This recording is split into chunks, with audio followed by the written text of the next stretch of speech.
Hello again there, everybody. This is going to be Jund League number 75.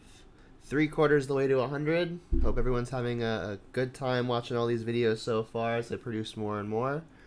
Been doing a pretty good job at making 3 to 4 videos every week, so if you're not already subscribed here on YouTube or following on Twitch, definitely should, so you can either catch me live or watch all of my Jund content or Juntant as it goes live. So, this is going to be what I'm rocking with today. A few changes in between last league and this one. I'll start with the sideboard since that is the fewest changes. I'm playing one copy of Huntmaster of the Fells, just as another hedge versus the mid-range to aggro decks, and even good versus control if you can sneak it in under counter magic, maybe by pairing with an Inquisition or a Thoughtseize. And then that's going to be it as far as the sideboard goes. In the main deck, I did quite a few different things. Still playing the 23 lands. But between Dark Confidant and Wrenn and 6, I'm playing a total 6 copies. I still think Dark Confidant is better positioned than Wrenn and 6, so I'm favoring the Bobs. But the idea here is that if we play a mid-range or control matchup, a really good way to pull ahead, even as early as turn 2, is to stick a card advantage engine. And I'm just playing 6 of them to maximize the chances that I'm able to do that.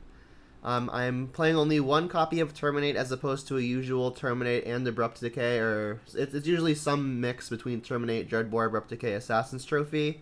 My favorite two between those four by a lot are Terminate and Decay, but as we'll see in the Modern Metagame breakdown, Izzet Prowess is still at large, and Terminate is really good at killing things like Storming Entity, whereas most other removal spells at 2 mana are not as good at doing that. Obviously, Assassin's Trophy can hit anything, but giving the opponent a land feels really, really bad, especially before it turns like 5 or 6. I cut copy number 3 of Kolaghan's Command in favor of Maelstrom Pulse. We saw last league that I got Kolaghan's Command flooded a few times, and when Kolaghan's Command is good, it can be one of the best cards in the matchup. But when it's not one of the better cards in the matchup, it is just fine. But having a 3 mana fine card and then getting flooded with those 3 mana fine cards isn't really a good way to pull ahead. So I went down on one of those in favor of something that's more of a catch-all. And there was one other change that I made. Oh yes, I'm not playing 7th 1 mana removal spell any longer. I cut down to 6, which is typically pretty standard. And the spot that this freed up enabled me to play another copy of Wrenn and 6. So Wrenn and 6 came in for a Decay, Wrenn and 6 came in for a 7th 1 mana removal spell, and then Maelstrom Pulse came in for a 3rd copy of Kolaghan's Command, and then in the sideboard we're playing Huntmaster instead of what was previously a Boil. So let's take a look at the current Modern metagame as it stands today. We've got Heliod Company still in at first, as it has been for a while. It was briefly supplanted by Jund Shadow, but it's back on top. Amulet Titan has risen in the ranks very slowly, and it's now in at 3rd, which is pretty cool. Jund, our hero, still in at number 8. And then our more unfavorable matchup, Tron, just slightly ahead of us. But all in all, this meta is looking pretty comfortable for Jund. Things that I would like to avoid as far as this top 15 are concerned, it's really just Tron and Eldrazi Tron. Pretty much everything else I expect to have a pretty fair to decent matchup against. Maybe this 4-color control deck is also difficult because of stuff like Uro, but I mean pretty much everything else. So like 12 of the 15 I'm pretty happy getting paired against, and then 3 of them I'm less happy against, but we still got a winning shot. So overall, I think Jund's positioning just fine. Let's just jump into the league and see what we can do.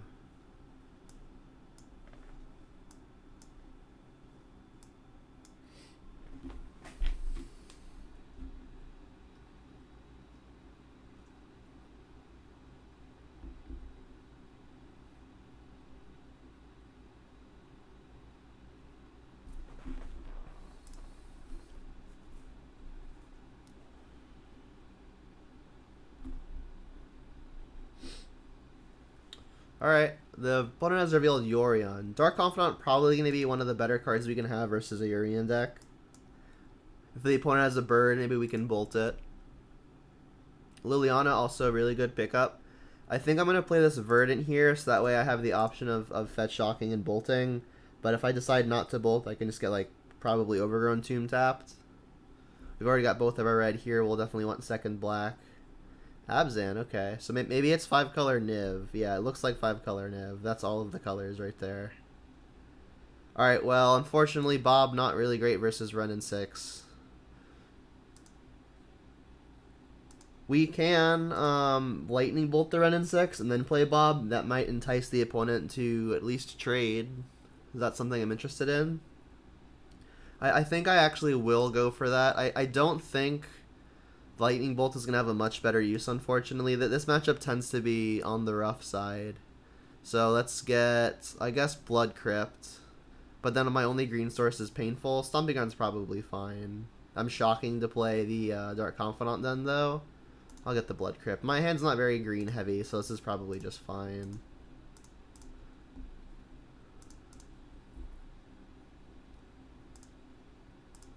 Alright, so if they ping it off, I'm gonna accept my multi for one deficit. Doesn't feel good, but I don't have another good way to deal with this Ren and 6 as it is.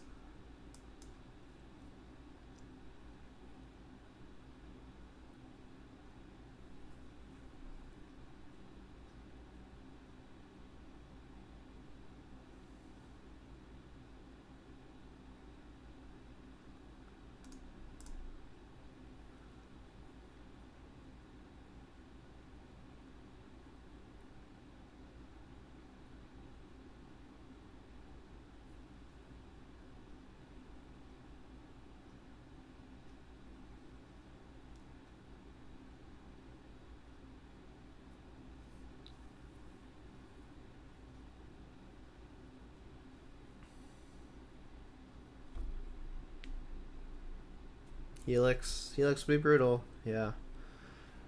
Ren and 6 gets to continue doing the thing. Alright, Glyph's a good hit. I think I'm just going to play that as opposed to playing Liliana. Liliana not super powerful in the face of the Ren and 6 anyway.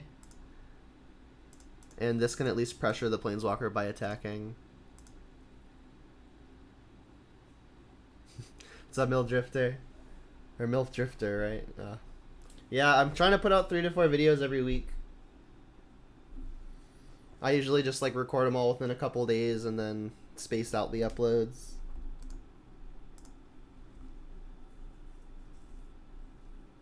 Glad you are enjoying it though.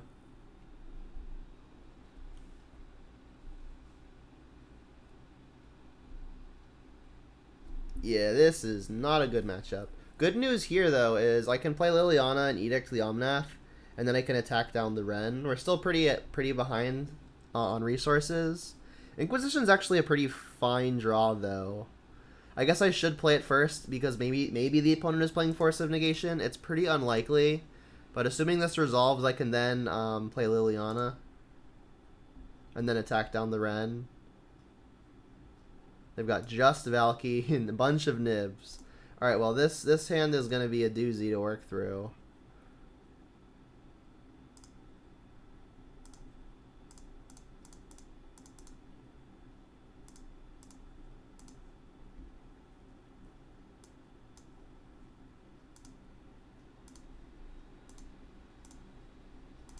I do think I have to kill the Ren here, because otherwise they could just ping my Liliana dead. Like, there's an argument to just going at their face, because I'm going to need to somehow erase all of these nibs, but it's looking unrealistic no matter which way I shake it. They drew Bring to Light. Oh, they had Bring to Light. Okay. So I crossed out a nib by accident. They have 2 nibs.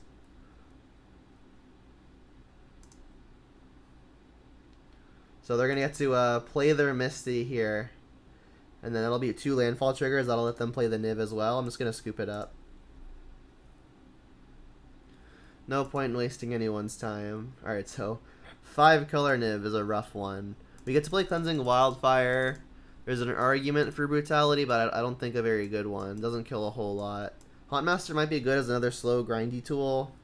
But I think I have to be the beatdown in this matchup, and this isn't really the best card to do that. It's probably better than something else, though. Is Spellbomb any good?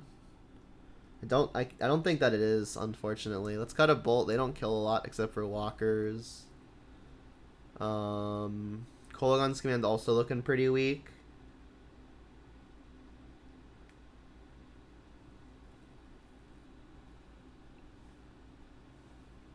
Yeah, six ways to accumulate card advantage on as early as turn 2 or 3 are pretty nice.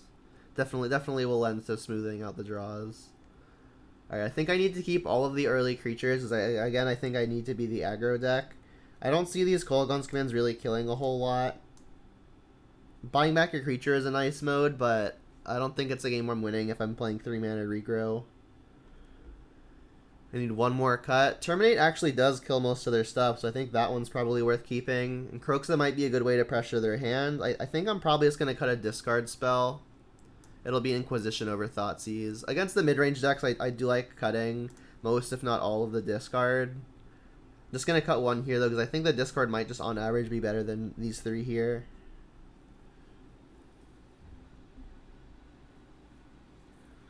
So what I want to see is, like, turn 1 Inquisition, turn 2 Bob, and then powerful things to do after the fact. I need to start fast and early, though.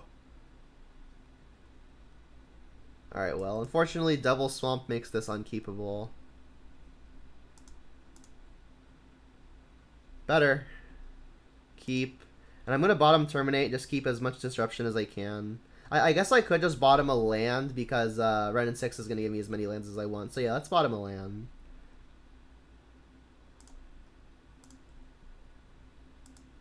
Pay 2. Inquisition, target you. They've got Veil of Summer, Teferi, Decay. I think I have to take the Decay because that's going to kill my walkers, and that's my best source of card advantage right now.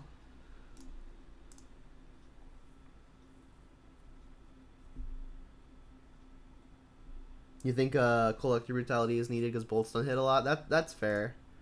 Wow, the opponent is just drawing pretty hot, unfortunately. Well, what's your problem with the deck, JDX?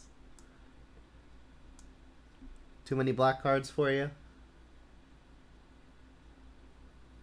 What is this Goyf art? That's the Goyfs I always use. I'm doing alright. Down a game, so it could be a little better. Alright, so I would love to get basic Forest here. Maybe follow it up with a basic Swamp. But basic Forest makes it really difficult to escape Kroxa. So maybe I just get Stomping Ground here and then basic Swamp can cast Liliana. That seems like a good plan. I think I'm going to need to get Kroxa into play as early as I'm able to. So let's shock this.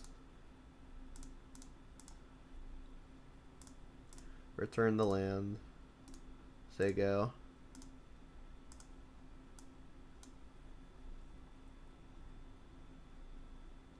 There's the Teferi that we knew about. We drew a Bob. Bob's a good draw. I mean, they do have the Teferi in play to just unsummon it, though. So I think I should get the Liliana down and start just bouncing my Planeswalkers off of each other. And I guess I could plus first. Oh no, I should plus Liliana first.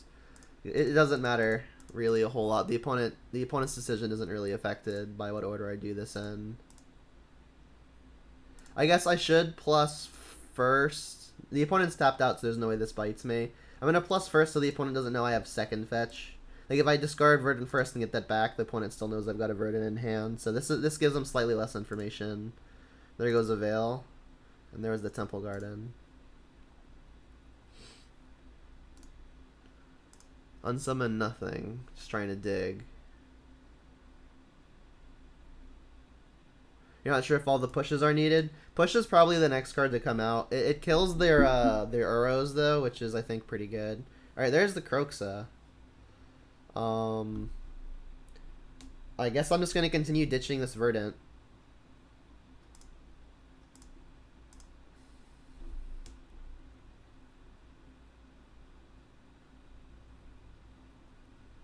What is this? This is like a Kaya's Guile? And make a 1/1. Sure. Alright, so I'm getting denied the Verdant, but I do have a backup one. So maybe this is a good example of why it was a good idea to keep the other Verdant in hand and like plussing this first, because maybe the opponent doesn't make that play if they know I have another land. I could Edict the Spirit, but that seems like a bad thing to do. So what I think I'm going to do here is plus the Liliana, and then they're going to discard without the information that I'm going to cast Kroxa. I'm going to have to discard one of these cards, which is a little unfortunate. I do think I want to keep on plussing to, at some point, threaten an ultimate. Although they do get to attack it. I don't plan on terminating this. So maybe it is just actually okay to minus here, but I think threatening the opponent's hand probably good. Any land, though, lets them cast Niv, though, and that means that the pluses are no longer going to be very potent. So I think a minus here might actually make some sense. Like, I could terminate Spirit, continue plussing, and then I'll have the Liliana to Edict the Niv, and then maybe have Liliana for future things to Edict. It's kind of close. Maybe I'm so far away from escaping this Kroxa that I should just discard the Kroxa and hold up both my spells. That actually seems reasonable. Alright, so let's just plus here, and then I will ditch the Kroxa. Sure. Hopefully they ditch the Veil. There goes a Plains. Alright, so this is what they played. So their hand is Veil and Niv. And for what it's worth, I should be going to the next phase, right? Because they've got a mana floating. They still have Veil up, so I need to continue. What's up, Spunky? Alright, so now that we're in second main, I can play Dark Confidant. And if I'm gonna terminate, I have to terminate now, right? Because of the Teferi. I think there's a pretty good upside to just getting my hand empty now, because then Liliana is asymmetrical. So let's just go ahead and do it. Also, like, Veil of Summer is no longer up. So let's get Overgrown Tomb, say yes, kill this. It doesn't feel great, but I've got 3 sources of card advantage in play. So I'm going to hope to untap with at least most of them, and then pull ahead that way. Sick. 3 sources of card advantage. Enough against Niv. Yeah, I'm doing well, Ludok. How are you? Yeah, you think that now we know that it's Niv, we want 3 brutalities? Yeah, I think brutality is probably better. You're right. Like, it can take Bring Delight. It can take lots of the it can take a lot of the spells they have. Like, it takes Helix. It takes Kaya's Guile. It takes Veil of Summer. I guess they would just Veil me, but I mean that's going to be the unfortunate case most of the time anyway. Let's take out these pushes. Bring in some brutalities. Really too heavy on the curve.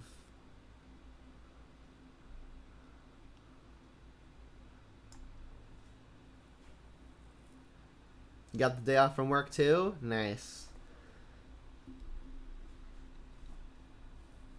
This looks okay. I mean, I'm not excited about a few of the cards in the main deck, but I'm less excited about some of these sideboard cards.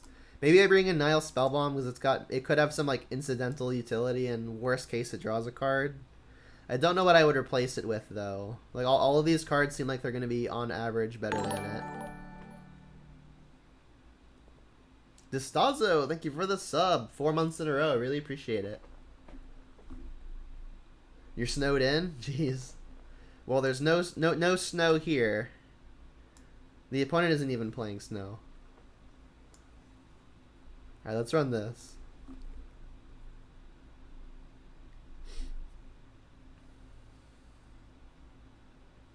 Aw. I don't think one land is keepable, unfortunately.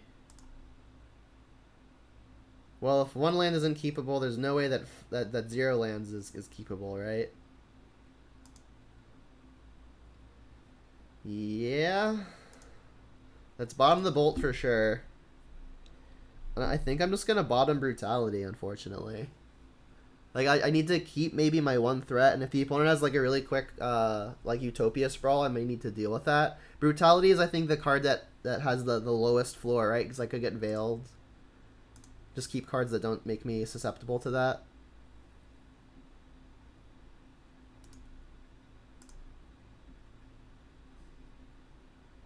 Snowden. There's the Sprawl. Alright, so, I mean, we've got some lines. Ooh, that's an interesting draw. I'm just going to file that off now. We can still Wildfire on 2, thanks to the Peatland. Alright, so we see Guile, Fatal Push, Abundant Growth. I think I'm taking the push. Guile's going to be able to answer anything I play as well, but at least it does it for more mana. So I'll take the push, because like if I find like a Goyf or a Bob, I'm going to really need it to be able to stick. And push answers that really efficiently and cleanly. Alright, them putting the Abundant Growth here is really nice for us, because we're going to be able to hit both enchantments with the Wildfire. And there's the Tarmogoyf. They do have Guile. This is naming white. They have the black source here. I still think it's probably beneficial to play the Wildfire now, and the next turn we can maybe Goyf and play Raging Ravine. So, I mean, as far as a mold of 5 goes, this is going alright.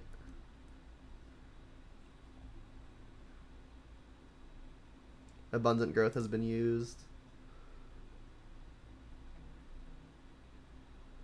And then we're just hoping to draw, I guess, more ways to interact with the opponent. And that kind of counts. It's at least a way to pressure the opponent's hands. There goes the Tomb. I guess they're holding up Guile now, or they're just playing... Oh, they put Yorion into their hand. Okay, so their hand is Yorion, Guile, +2. Alright, +3.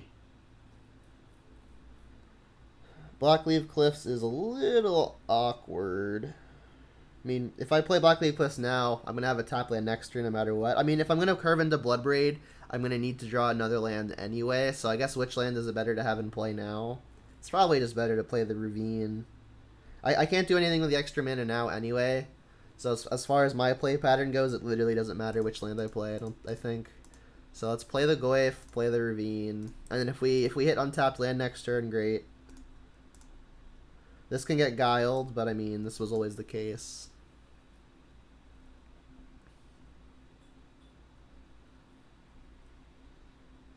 Yeah, I definitely don't think I can play Kroxa here, because then this Guile becomes way too good. They can get rid of the Kroxa as well. Alright, we hit the untapped land. Bloodbraid time. Double Peatland is a little funny. There we go. And we hit another Tarmogoyf.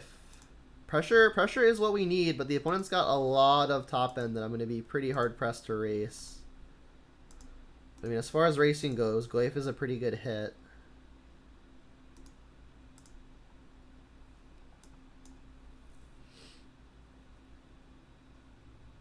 Is this a Wren?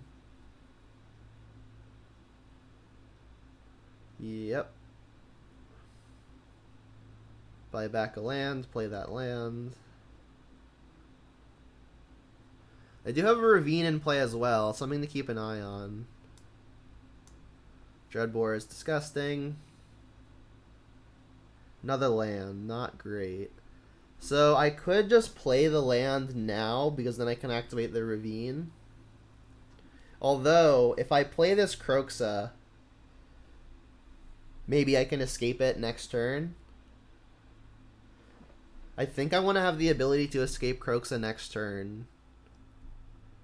So I guess I'm attacking first. And I kind of have to ignore this Wrenn and 6, because I think I really have to go at the opponent here. Like, they're at 11. I think I need to get them dead before they find it, like a Bring to Light or an Omnath. And they apparently don't have either of those, because I think they would have done that last turn.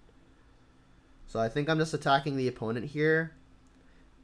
Unfortunately, I can't activate Ravine now and be able to escape Kroxa next turn. If I hit a fetch land, if I had an untapped land next turn, I could. Pretty risky, though. At a minimum, they have Yorion. I think what I have to do is attack the opponent and play Kroxa. And then next turn, I could also just, like, sack Peatland at end step. Maybe I find something better to do than escape. I don't think they play Path here, since most of their stuff is multicolor. They already have pushes in the deck, so I really doubt they play Path. If I activate Ravine here, I attack them. They block maybe this, take 3 going to 8. And then next turn, Ravine goes up to 5/5, so it is actually lethal. That puts them in need of blocking.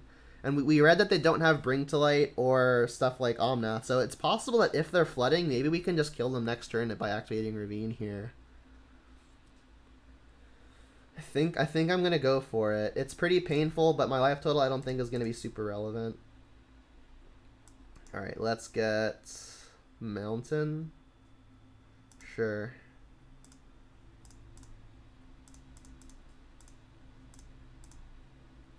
So I'm gonna hope to find untapped land, a non-basic forest untapped land next turn.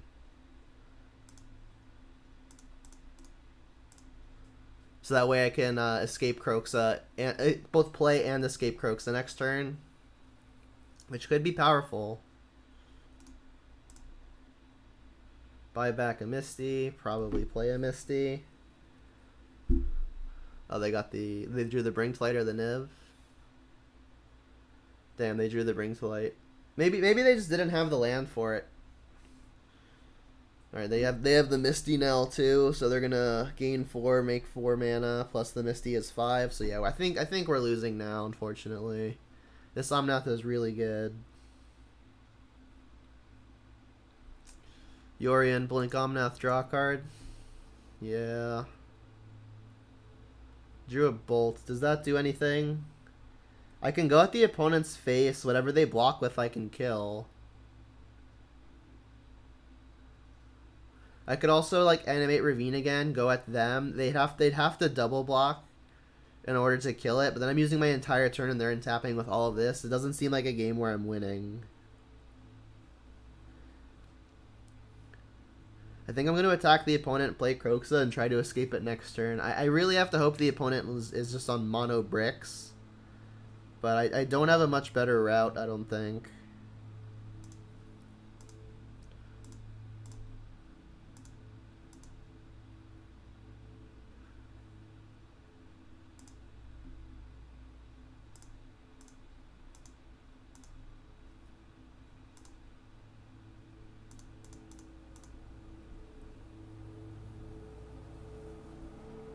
Discarded an Ahiri, wow. Alright, well, bolt this, kill that.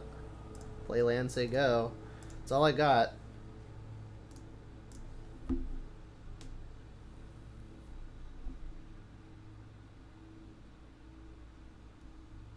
Yeah, this matchup cannot be good.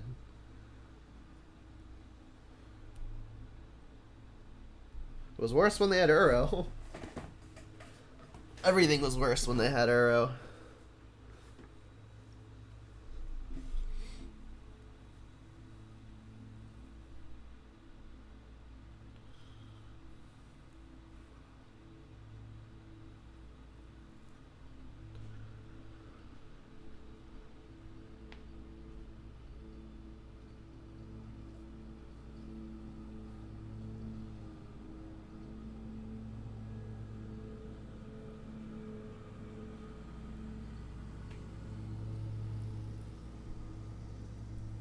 Bring to Light on top of all this. Jeez. Alright, if they reveal a single card off of this, I'll scoop. Alright, they got Teferi, more Bring to Light, Renin 6. Yeah, you got me. This is just way too much to deal with.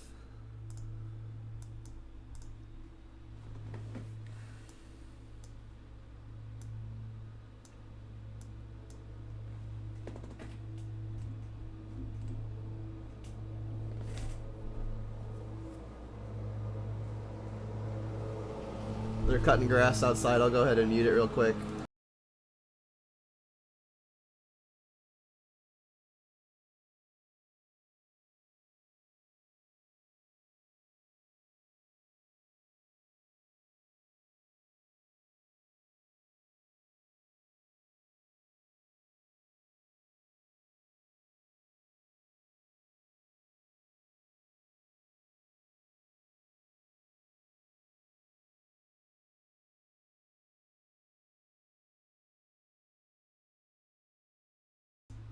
Alright, I think they're done.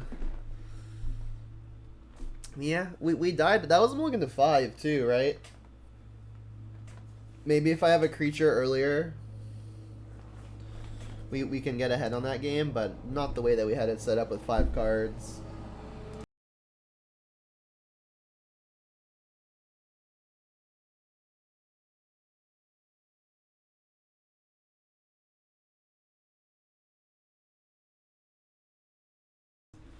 Alright, well, we got a 1-lander again, but I mean, at least if we brick, we have 2 things to cast.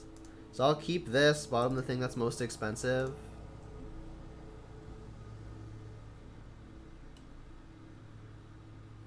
And this is looking a lot like an Overgrown Tomb. It casts Goyf off of any land. Like, if we get Blood Crypt here and then we draw Blood Crypt or Blackleaf Cliffs, Goyf is unplayable, so let's just get the Overgrown Tomb. They also mulligan, so... Oh no. Alright, well they've got map and 2 Tron lands. I want all 3 of these cards gone. I think I have to leave them with Chalice. I'm gonna empty all of my ones before they get to do anything anyway. So I'll take map here. And then I do have the Kolaghan's command for the Chalice if it comes up that I want to kill it.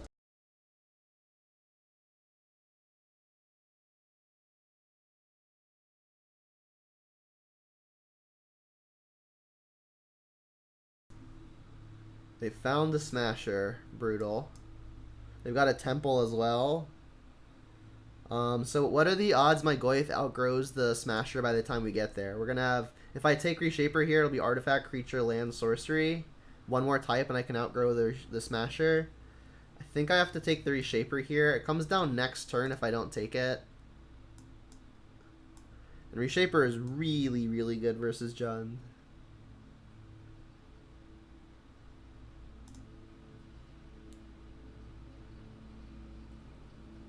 Here comes the Chalice. Yeah, makes some sense. Green source, please. Or any source of anything, please.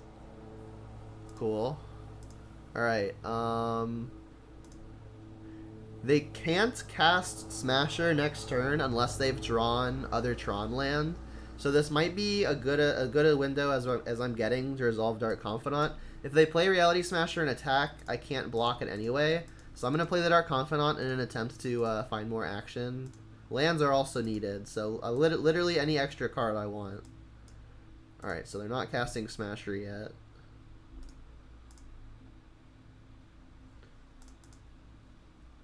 Cool. We revealed Thoughtseize too, that's good. Unfortunately, I have to Lava Axe myself to cast everything. I guess I can get basic Swamp, so not true. I can just take 3 here. Let's do that.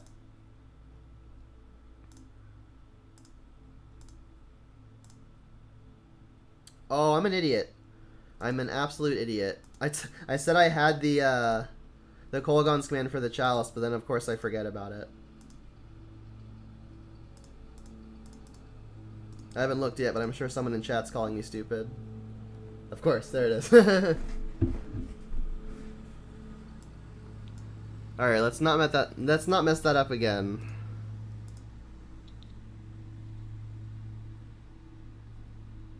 Gonna have to take it.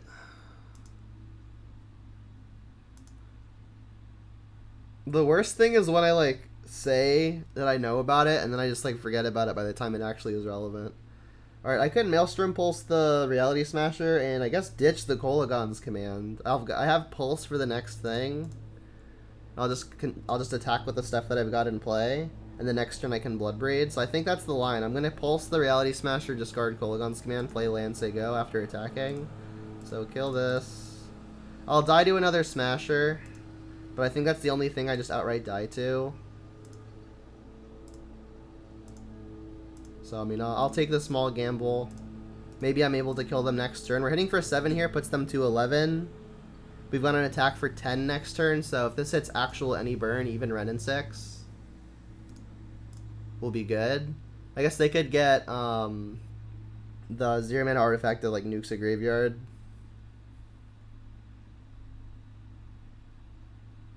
We got Ballista, but can't cast it. Alright, so maybe we get to kill them here. Liliana. Alright, so we're at 5, 7, this is 10, we're 1 off. They have a Ballista. It's funny that now we do actually die if we don't just hit the burn spell. I mean, I kind of have to Hail Mary it. Alright, any burn please. Bolt, Kolaghan's command, Renin 6. I think that's it. It's like 10-ish hits. I guess Bolt wouldn't work because of Chalice. If they have 2 lands in hand, this works. But if they don't, we die. Please have 2 lands in hand, I guess. Oh, we know that they have the ballista. We are one type off, right? 7-10. Darn. Alright, well, they have to see it. It's pretty likely they do, unfortunately. Attack, attack, attack. I guess I should kill the Karn.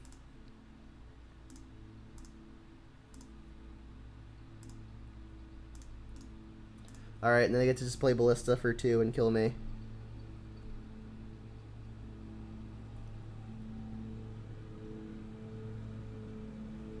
Yep. Unfortunate. This Bob did like 5 to me, which was enough. I mean, the 2 cards still let me get to this position, but 5 is a little bit too much. Brutal. Alright, next game. Let's bring in Engineer. Let's bring in Huntmaster. Let's bring in Wildfire. I don't think Damping Sphere is going to be close to good enough. Take out Ren and 6, which doesn't really do anything. Bob is weak-ish, but still fine. I think I'm going to cut a Bolt. Bolt's only good use is probably like kill a Karn after it's been minused already. Everything else seems like it's just fine. Maybe I cut Inquisitions. They don't really do a whole lot. Like on turn 1 they're fine, but after that they're going to be terrible.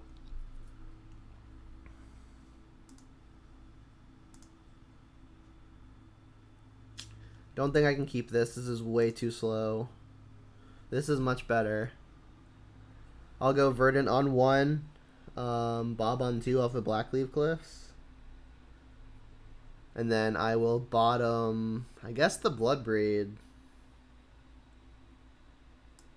I need the lands. I need the 2-mana creature. I think I want to keep the Wildfire. So it's between Engineer and Bloodbraid.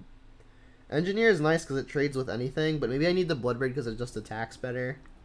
I do need to like actually win. So yeah, maybe it is just bottom Engineer. I've got a turn 3 play anyway in Wildfire. So there isn't really a convenient spot on the curve to play the Engineer, so I think Engineer is a fine tuck. That's what I'll do. I'll get, I guess, Overgrown Tomb with this, then lead into the Blackleaf.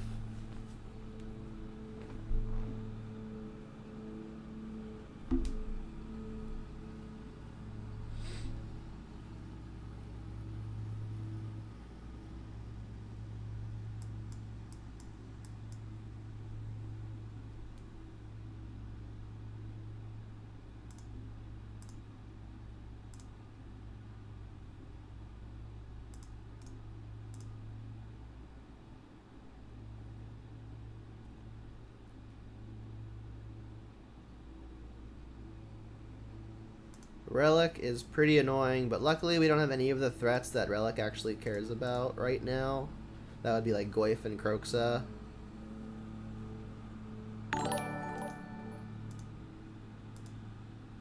Cape Man Army, thank you for the follow.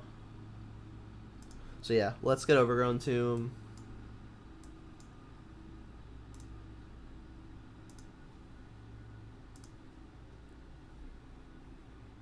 Liliana's good. If the opponent plays a Tron land, I might still want to just use the Cleansing Wildfire so they can't just like have the Tron. If they don't play a Tron land, I may want a Liliana. Okay, well, they played a duplicate Tron land, so that means I don't need a Wildfire at this moment, so I think this is probably a fine time to get the Liliana down, start pressuring the hand, maybe work towards an ultimate.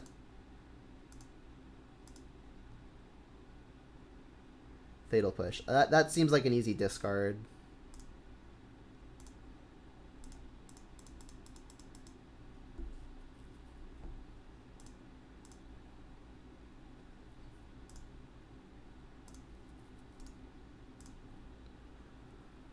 Discarding a Thought Knot. Wow. Thought Knot, I guess, much worse when Liliana is already in play. Is this a Reshaper? A Reshaper is annoying. Untapped land here would be excellent.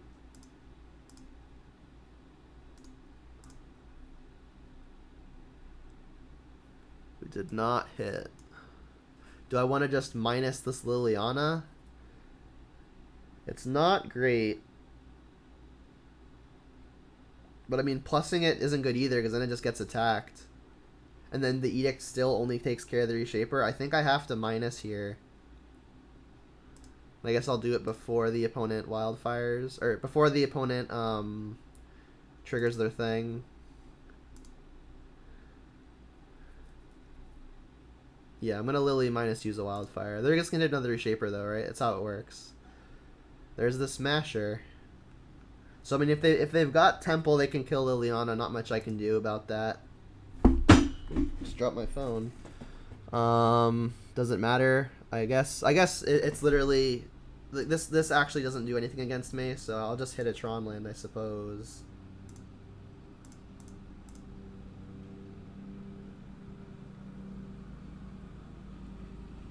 But still like lands here. I guess Ravine is the best hit now.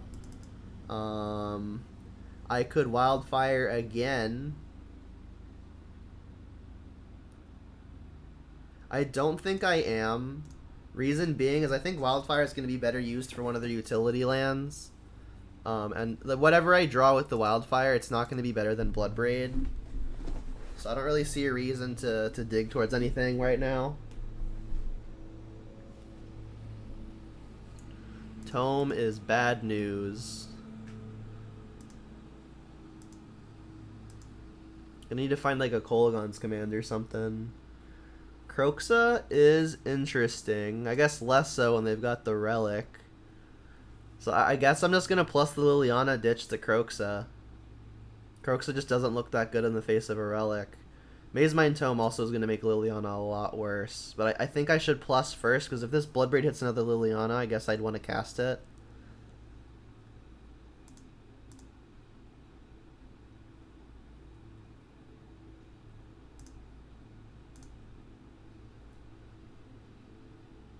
Discarded backup Relic. Alright, let's try to find some goods. That counts. Again, they've got Relic, which makes it awkward.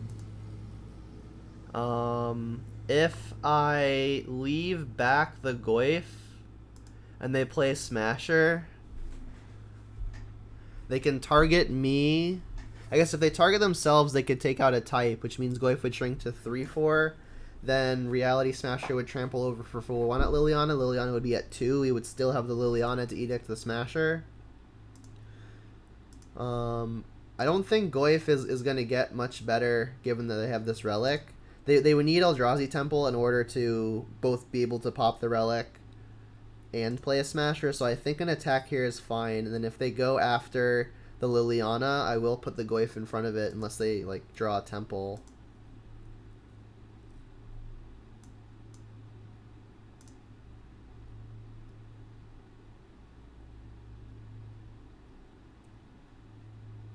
They bottomed with the scry off of the Tome.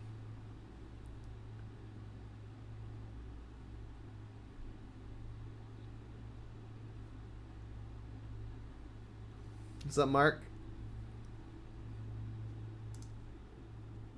Trying to draw the Temple off of this, I guess.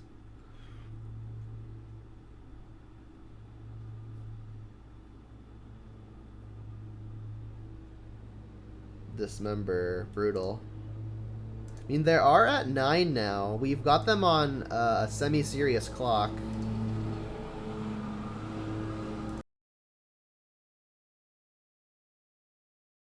I keep on trying to mute it so that people who are cutting grass outside don't blow everyone's eardrums out. Alright, well, I guess I'm casting Bloodbraid, and I do think I want to continue plussing the Liliana.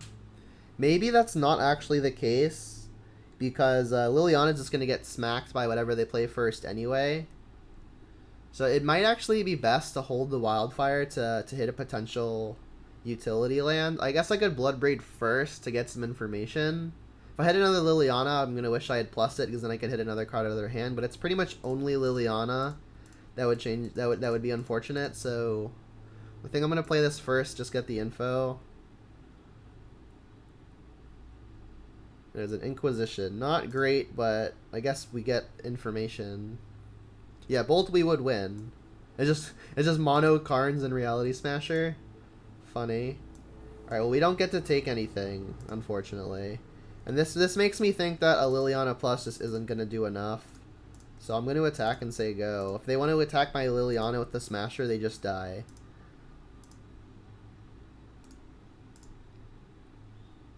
So, like, they have to complete Tron here to have a real chance, right? Because they could go Karn into, I guess, an Ensnaring Bridge, and that could be a way that I lose. So Tron I'm scared of.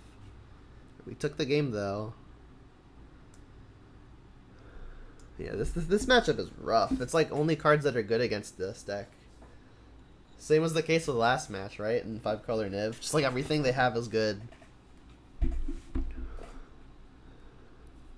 don't think I can make many changes. I think I might just have to run this back. Maybe Bolt is better than a Fatal Push. Like, they both kill Mattery Shaper, but Fatal Push can kill Thought-Knot, but both can kill Karn. I think killing Karn might be more important than killing Thought-Knot, so maybe Bolt's just better. You want me to cut a Kroxa? That's something I cannot do. Like, they do have Graveyard Hate, but Kroxa is one of my better things to play against them, and it also outsizes all of the Eldrazi most of the time. Yes, this is Aunt Master.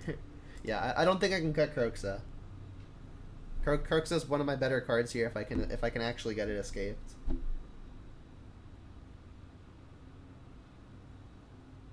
think I'm just gonna run this, make that 1-for-1 swap. Yeah, Relic's annoying, but I mean it's gonna be annoying almost no matter what.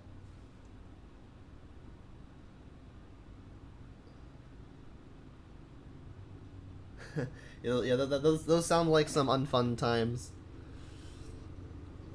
Yeah, I think the Death and Taxes matchup is pretty fine, but if they've got like the Nut, Leon, and Arbiter draw, it can be difficult.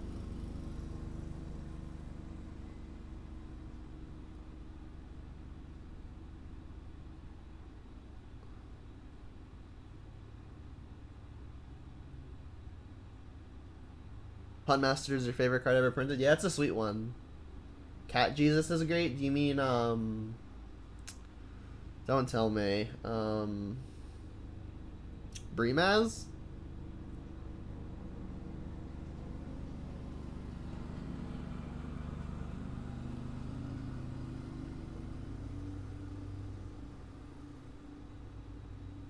Oh, Arbiter is Cat Jesus. Okay, yeah. Yeah, Cat Jesus is good if that's what you're referring to. Yeah, Arbiter is pretty good. Makes Path to Exile manageable too. What's with these one-landers today? Don't think I can keep this. We just need way too much for it to be functional. I think Brimaz is probably just not good, unfortunately. Keep. I think I gotta keep all the lands. I guess I'm bottoming Fatal Push. It just isn't gonna do enough. Like, if they've got exactly Thought-Knot Seer, I'm gonna wish I had kept this Fatal Push, but I think Goyf is too important and Kolaghan's Command is too important. Maybe I bottom my expensive thing. Yeah, maybe it's just the expensive thing. It feels icky. Oh, I heard that the big old boat that got stuck in the Suez is finally unstuck.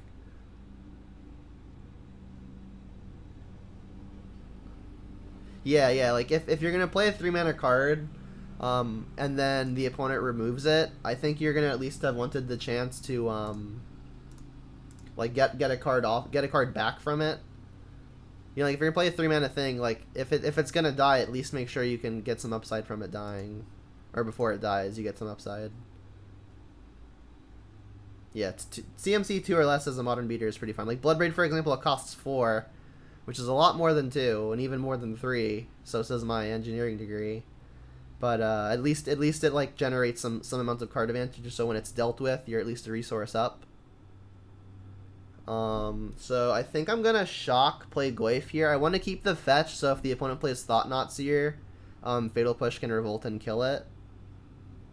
Liliana's a nice pickup though.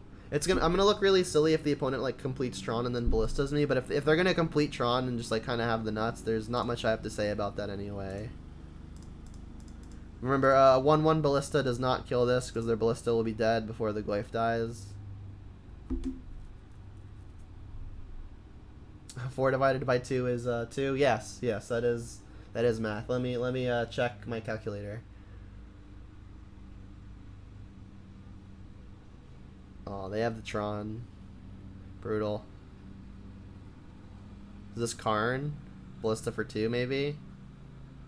Alright, well, this was the play I said it would look silly if my opponent had it. And just ping my Glyph off. Yeah. Brutal. I can use the Kolaghan's command. I can use the Kolaghan's command to finish a creature and kill the tome. Probably what I have to do. This tome continuing to be functional just seems like it's going to be not good for me. Am I okay getting basic and leaving myself with a single red source? I think I'm okay with that. I guess what's more important? I could just kill both of the creatures. The opponent's already got infinite mana.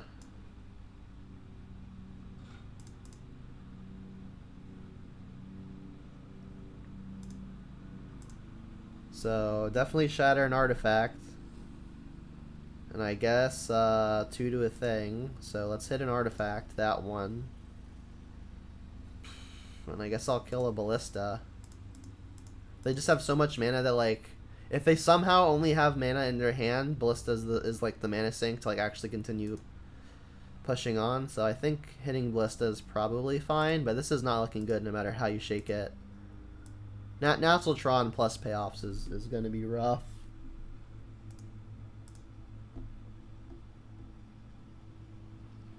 Yeah, technically any number is another number in trigger. Like, if you think about it, a 3 is the 2 in disguise. You just had to add a 1 to it.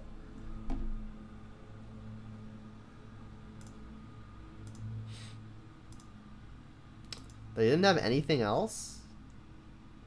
Alright, I mean, maybe it was the case that the opponent really just doesn't have anything else. So, I mean, hitting the Ballista looked really good there. They could have, like, removal or reactive stuff, like All Is Dust, Dismember. But if they had another payoff, I think they'd have played it. And untapped land is great, because now we can start Bloodbraiding. What do we want to hit here? I guess just another clock. That is the clock. I guess Dismember still kills it, right? Because instant is already in the yard.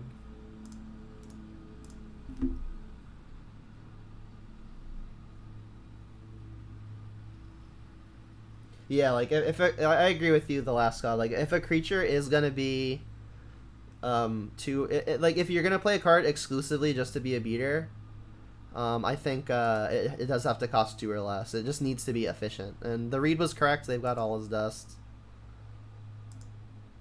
Still no actual payoff though. I'm gonna have to start being careful because I am at 8. Wildfire. Wildfire can turn off Tron. But they already don't have a payoff. If they draw an Eldrazi payoff, they're still going to have 3, 4, 5, 6 mana.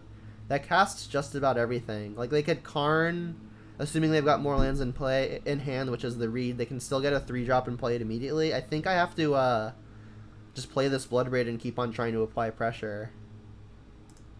Like, the Wildfire just doesn't seem like it does enough right now. Like, the Wildfire is still probably going to have use to kill, like, a Blast Zone or something. Damn. Do I want to put that in my yard? I think I do. It'll still feed stuff like Kroxa. I'm going to attack, I think. If they draw a, I guess if they draw a, Reality Smasher, I'm going to wish I'd been able to block, because then Liliana can deal with the Smasher. It feels bad to hang back, but, like, the opponent is already, apparently in a position where they need to draw well, and, like, giving them an additional card feels really bad. I think I'm going to have to do it, though, because I need this Liliana to Edict off to an empty board. Doesn't feel good, but I do plan on blocking. You thought the Glyph and Bolt interaction was specific to damage-based removal and doesn't work the same way with things... No, it works the same way. If your Glyph is a 4/5, it will get -5, -5, and then it'll check to see if it dies. I'm pretty sure. They flipped a Mind Stone. Did you brick again? Alright, does not look like it. Yeah, that's the opposite of a brick. And a reshaper. Yeah, we're dead.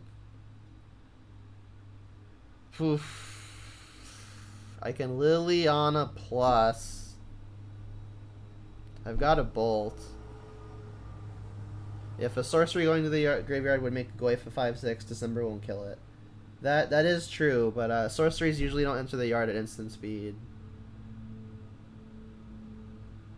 I guess you can quicken. I'm pretty sure we're just dead here, unfortunately. Like, I can bolt the Ugin, maybe draw another bolt to kill Ugin, but then I'm still facing down this huge amount of creatures. I guess I can Liliana plus. Maybe find Maelstrom Pulse for spirits. Now I think I have to just keep the removal. You said that a sorcery would grow the Goyf if a dismember is on the stack. Like if there isn't already a sorcery, but if a dismember is on the stack, I'm assuming the sorcery is either already in the yard or it hasn't been cast.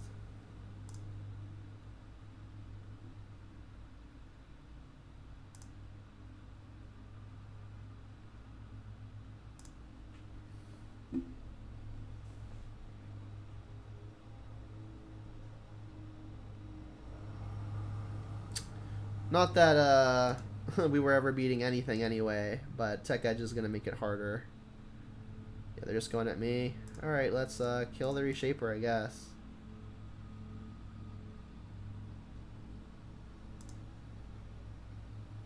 It's another tower. I mean, I do need them to just hit the lands here, which they are doing. If I find a Pulse, I guess there's a world where I come back, but then they still just have Ugin.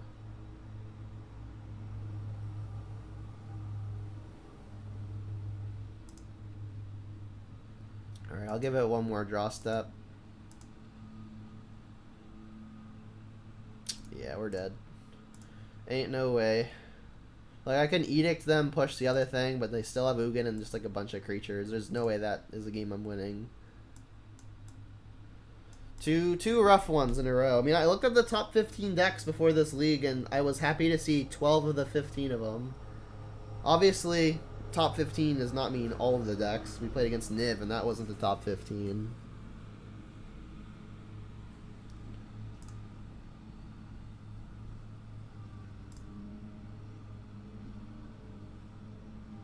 Yeah, we got a keeper. The opponent is mulligans. Still think I'm leading on Thoughtseize here. I don't have an untapped land for turn 2, but turn 1 Thoughtseize is probably going to be better than turn 2. Turn 1 Thoughtseize is probably going to be more impactful than turn 2 Bob.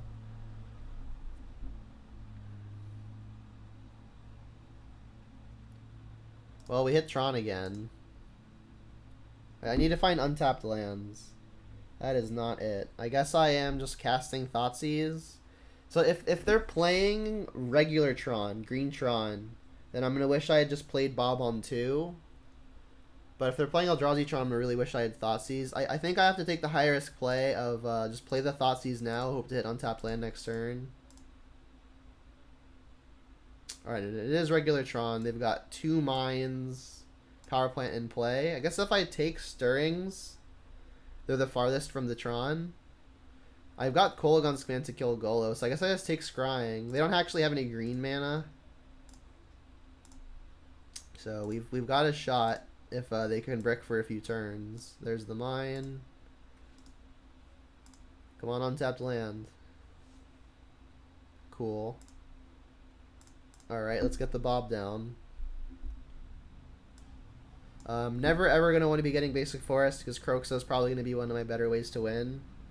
I do want to keep my life total relatively high because I plan on this Bob being alive for 5 or 6 turns.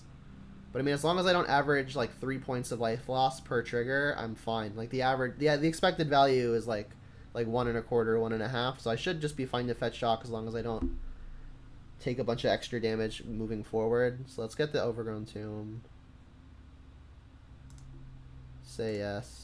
And Bob is really good versus... It's not really good versus Tron, but it is definitely better than Ren and 6. So I'm happy I've got the Bob as opposed to that. Alright, they didn't draw the Tron. They also didn't draw the green source. So we're live. We revealed Liliana. Well, Glyph's a good find. I guess I'm just going to play that and attack.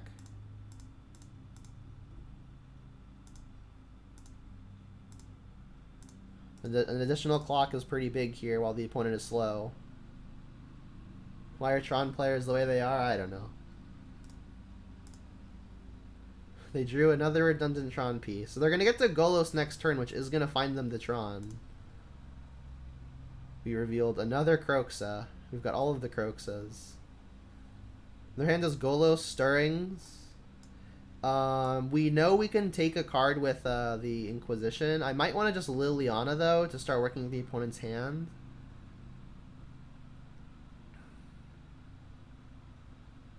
So they're going to Golos presumably next turn. They're going to have Tron online the turn following that. If I cast Inquisition now and cast Kroxa now, they'll go down to 2 cards, probably containing Golos. Then on the following turn, they're going to draw a card, go down up to 3, play the Golos, go up to 2 cards. So when they have 2 cards in hand, I could, if I find a land, just Kroxa twice, put them to 0, which means that they're in top deck war as far as payoff. They're in a top deck mode as far as payoffs are concerned. I mean, I guess they're not casting Ancient Stirrings next turn anyway, so I guess Liliana is actually the better play then. Because, like, Liliana is going to have them discard two cards over the course of this turn and next turn, so let's Liliana now. And then next turn I can Inquisition and Kroxa, because presumably they're not casting an Ancient Stirrings on the turn coming up. I'll ditch Kroxa number 1. Add creature to the yard, grow the Goyf. They added sorcery. Actually, we already had sorcery, so not a big deal. I mean, as far as game 1 goes, this is going about as well as it could have. Worst case scenario now would be they spike the Tron line instead of having to tutor for it. They found another mine, okay. Well, they're going to have a lot of mana starting next turn. But, I mean, we are going to be able to empty their hand between Liliana and Kolaghan's Command killing the Golos and having them discard. So, I'm liking the spot. We're just going to need to brick... We need the opponent to brick literally 1 draw step, right? We revealed the Lightning Bolt, okay. So, you will discard Shatter the Golos. Target discards, destroy an artifact. So, you discard, destroy an artifact.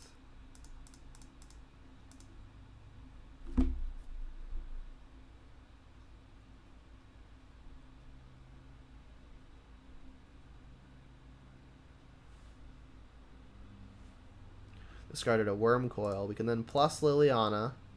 Ditch an Inquisition that does nothing. They discard Ulamog.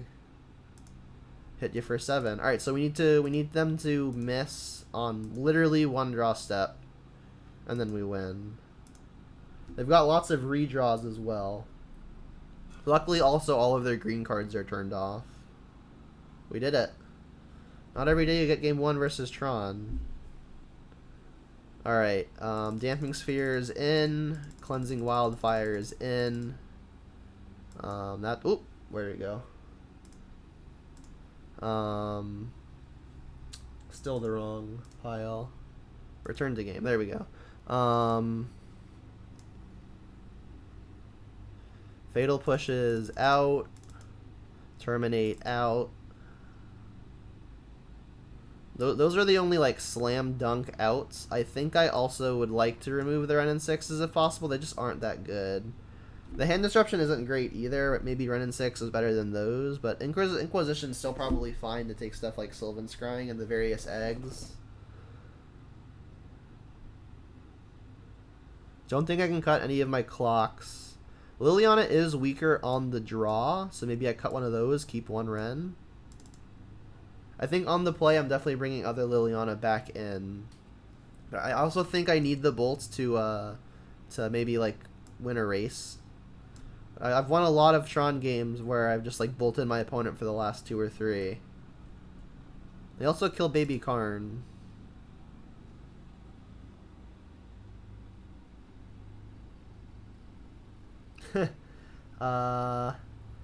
Bob is very good.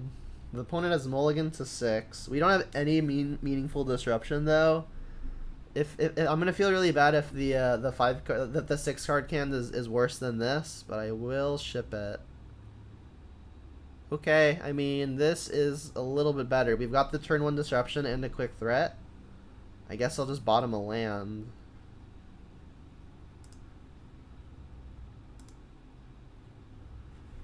And then hoping to find Damping Sphere or Cleansing Wildfire. The opponent is mulligan to 3.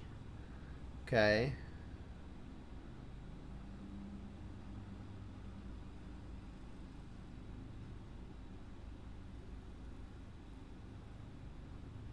No Tron land on 1 either, huh?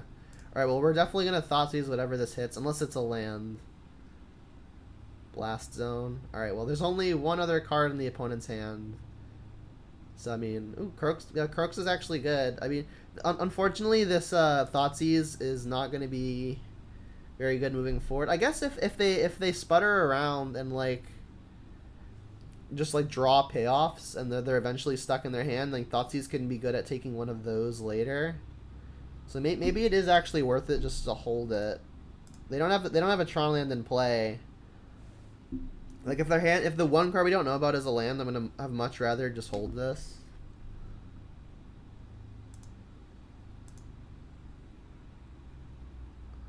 Like if it were an egg or something, they'd have played it. By egg, I mean like star or sphere. I'll get Overgrown Tomb first to make Blackleaf Cliffs the best draw. It's pretty, it doesn't really matter which Shockland I get, but this Shockland makes Blackleaf Cliffs the best. Alright, let's get a clock down. If they've got Dismember, it's going to be unfortunate, but I still have Kroxa and Bloodbraid as future threats. Stomping Ground, yes. Play a Goyf.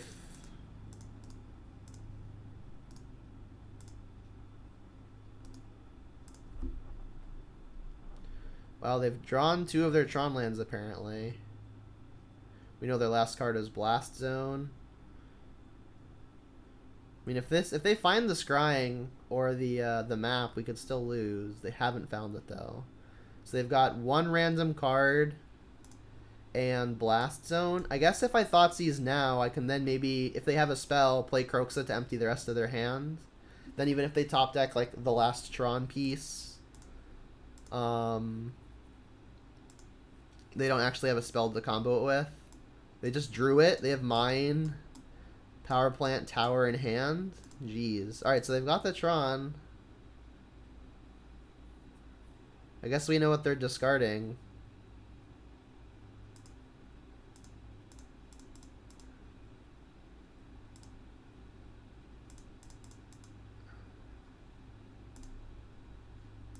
So I'm gonna have to dodge payoffs. I mean, we've got a good amount of pressure though. We've got Goyf in play. Bloodbraid can come down next turn. We've got a Bolt if we need to steal.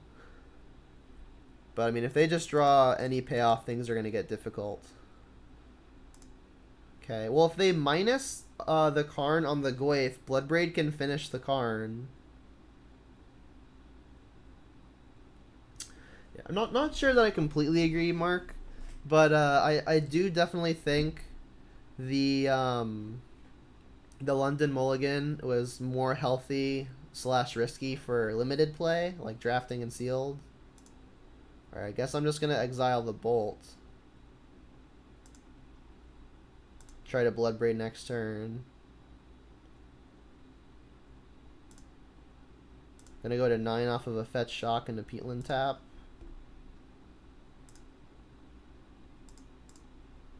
So Goyf is a 4 power. So I want to just get a basic Swamp here. I can't really get basic Swamp though, because then I can't escape Kroxa. So this is looking like Blood Crypt. Just take my medicine, go to 9.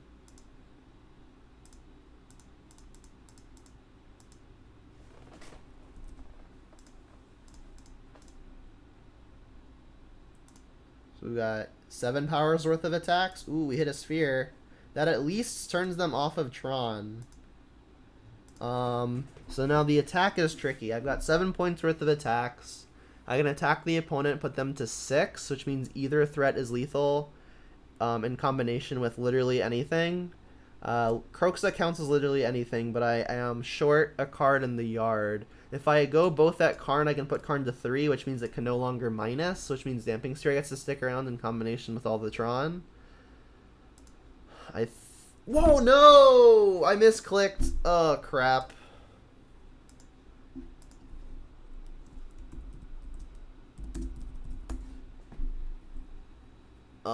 That was unfortunate. Yeah, I wanted to attack the Karn there. Brutal. I forgot I already clicked. Yeah, that's like one of those things where in paper that would never happen, but it's obviously my fault. So we've got 7 powers worth of attacks now. We can keep them off of an ultimate by just pinging it with the Ren and attacking them. I think that's the plan.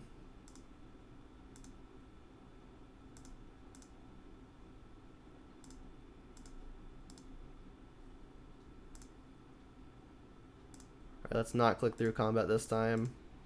Now the Karn is too high. I just have to go at them. Alright, I mean, we still have the sphere in play. They could minus the Karn to get rid of the sphere if they draw a payoff, so it's going to be rough.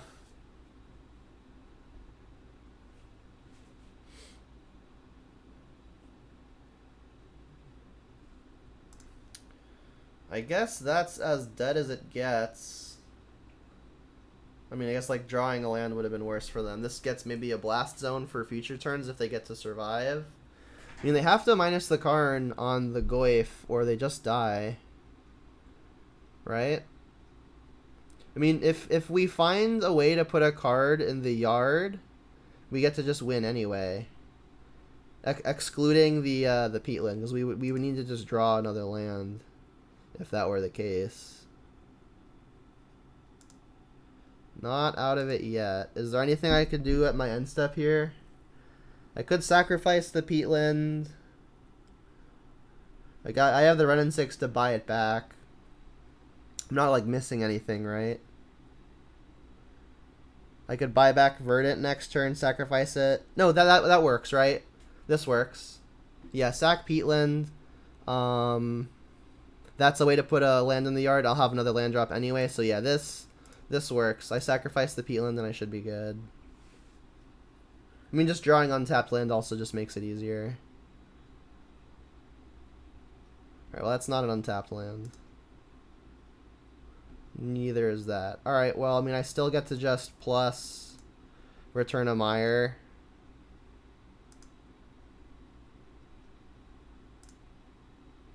As long as I don't misclick again, we should be good.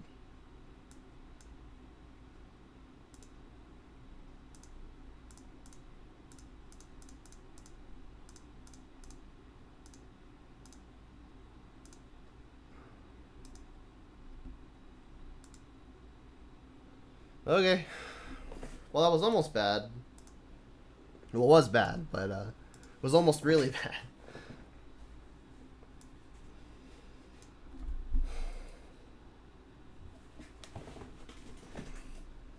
Alright, we're 0 for 3 on good matchups, but 1 for 2 in the league. Another round of Tron? Yeah, probably.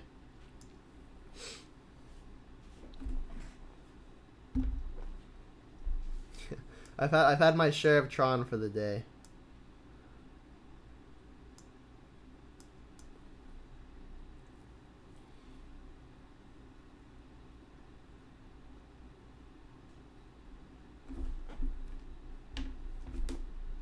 We got one. Please no Tron.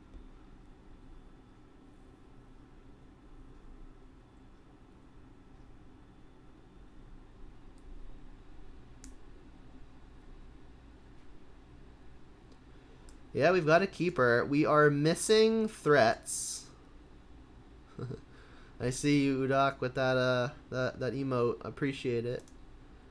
Gotta get some good mileage out of them. Raise the bobs indeed. Alright, we're gonna need to find threats, and there's a threat. Let's just lead on Inquisition, obviously. See if we can get anything good. We've got Snapcaster, Force. Definitely hitting Snapcaster.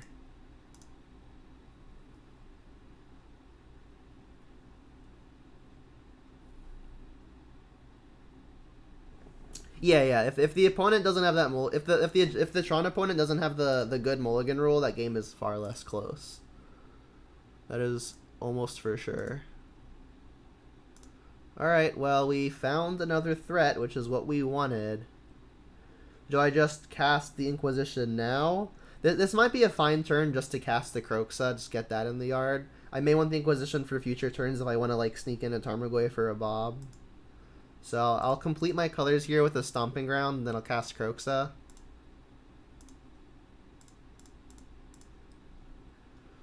It's looking like just blue-white control, maybe Esper.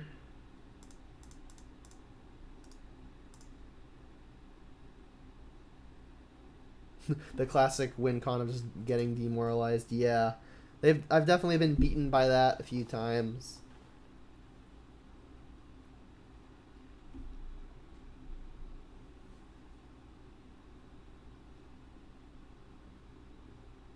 Yeah, I like kind of agree with you, JDX. It's like the mulligan rule is it for the grand scheme of things, like for most decks it is just like a nice addition to not have I guess like bad starts. Like it makes everyone a little bit more consistent, but like some decks it makes more consistent than others.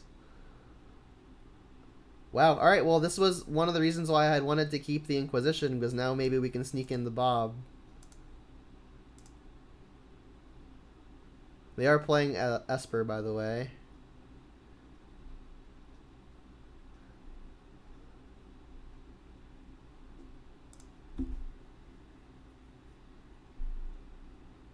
Do I think Kroxa would be better if it were a random discard? It would definitely be better. Anytime you can deny a choice from the opponent, the card is immediately better.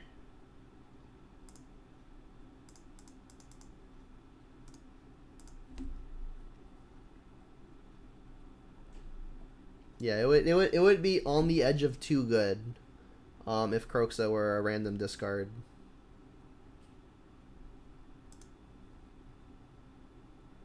If him is printed in Modern Horizons 2, John runs it? Probably. Alright, well our Bob is triggering in this control matchup, so that's got to be a good sign, right? We revealed Liliana and drew another Inquisition. Alright, well I think I want to just get this Liliana down. I guess I'll attack first, because like if the opponent flashes in a Snapcaster or something, I'm going to want to bolt it out of the way.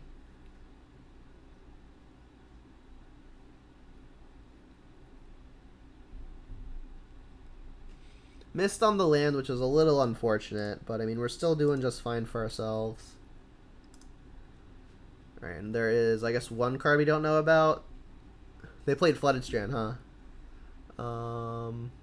They played Flooded Strand. Alright, so we know the rest of the hand is just 3 lands. I guess they just wanted to take the land out of the deck sooner rather than later. And then I think I'm just going to discard Lightning Bolt here. It'll help win a race, but I think these other cards are just going to be higher impact. They'll have more uses instead of just like going to face. Did I ever get my pizza? I don't remember that I did, but let's assume yes.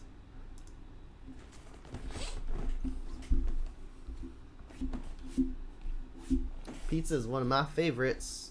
It's pretty basic, but I mean, it's reliable, you know?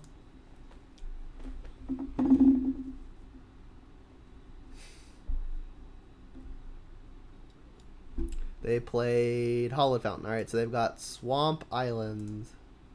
Or wait, they played the island? No, they played the Hollowed Fountain just now. Okay. Maybe I'm confused. I think their hand is 2 lands. Someone can shout at me if I'm wrong. Alright, now we found the land. Good. It's plus. First, I'm probably just going to ditch second Bob. These other cards are probably just better. Like, the Bob I've got in play is just being fantastic as is. There goes the Island Arts. Now their hand is Swamp. I was correct. Let's get Basic Mountain. Keep my life total relatively high. Also, this will let us cast the Blood Braid now. I guess actually you want to escape the Kroxa, right? Kroxa is just going to be harder to deal with. And then if they're dealing with Kroxa, that means Bob just continues living. They also could be playing something like Cling to Dust in their library. So I mean, I think it's actually possibly safer in hand. Did I mistrack this? Oh, they ditched the swamp. Okay, so I am in fact just stupid. They discarded the swamp. All right, yeah, this is fine though. Yeah, I'm like bouncing my eyes between chat and the game, and I can miss a few things. But yeah, this is still probably pretty acceptable. Like if I know they have a counter in hand, then I'm probably playing Bloodbraid into it, because Bloodbraid tends to be pretty good to play into counters. But I mean, they used a card on what was effectively not a card, so that's good too. Bob is going to continue doing the Lord's work. Revealing Liliana. Okay. Well, we're going to be in ultimate range as early as next turn. I guess other Liliana. I guess I actually want to have Liliana for when this one ultimates. Alright, now let's add the pressure. Kolaghan's Command. Sure. I think I'm going to return Kroxa and just shock the opponent. Kroxa is effectively just going to be 3 damage to the face when I cast it from hand. Which is not necessarily going to shorten the clock, but they have to deal with They have to deal with one of my 2 creatures in order for the Kroxa to be not lethal. And even if they deal with the creature, the Kroxa is still lethal, right? So this should just be really safe. Favorite chain pizza place? Hashtag not sponsored. Probably Domino's. I like the crust.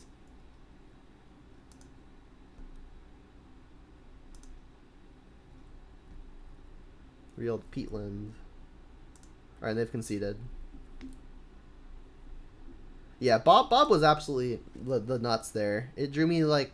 we played it on turn 4, and we won on 7 after revealing 3 cards. It was very good. Like, I had another clock, so, like, Bob wasn't necessarily a necessary piece, but it definitely kept the interaction flowing. Huntmaster is going to be good. Spellbomb's going to be good. I like the Brutality, because, like, it can take stuff like Cryptic, whereas Inquisition can't, so I think I'm going to shave Inquisition. I don't want, like, 9 discard spells. This is already 8, which is a bit much. Ren and 6s are fine. Bobs are fine. I like cutting Goyf usually because like their removal usually hits pretty much everything anyway. And I want to cut a beater as opposed to a card advantage engine. Everything else seems good though. Let's cut the pushes. The best use of these is probably going to kill like Shark Typhoon tokens if the opponent is playing those. I think I'm going to cut a Lightning Bolt. I need one more cut. Probably just terminate. Just keep everything that can multi for 1. Terminate is just a 1 for 1 at 2 mana. That doesn't seem like a place where I want to be. People eat chain pizzas. Yeah, I mean like Domino's has a good they usually have like a good 2 for $6 each deal where it's like 2 mediums with 2 toppings each. That's usually what I do. I don't eat it all at the same time. I usually like put some in the fridge.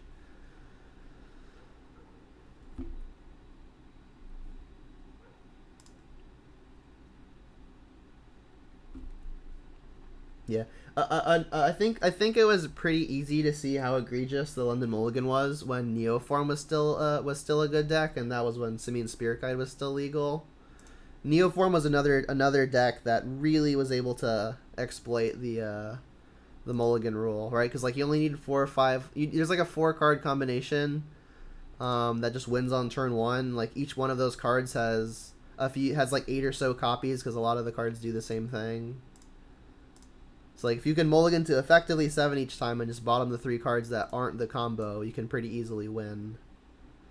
Alright, Teferi I think is going to be the most annoying. Spellsnare is going to hit like Bob, Red and 6, Tarmogoyf, which is good, but Teferi is going to be really, really bad for me, especially shutting off the Cascade. So I think I'll just hit that.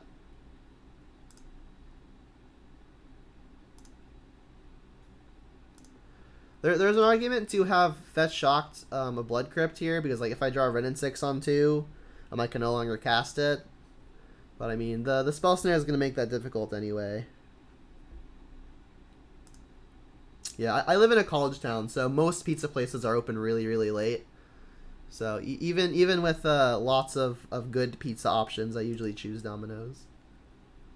I've made pizza a few times too, and that's pretty fun. I just suck at it. I am not a baker.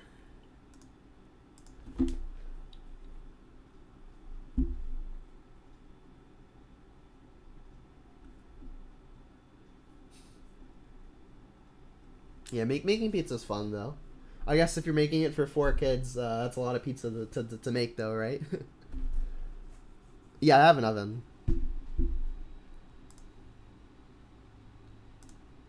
All right.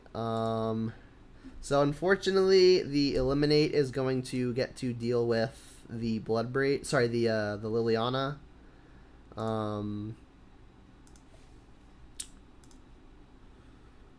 Ooh, there's a Bob. Bob gets snared. I think I'm still just slamming the Liliana. I'm gonna get at least 1 use out of it. And like it's not gonna get much better because next turn the opponent has Cryptic up, and that's the turn where I want to cast Bloodbraid anyway. So let's just get the Liliana down. If it gets countered, I guess cool.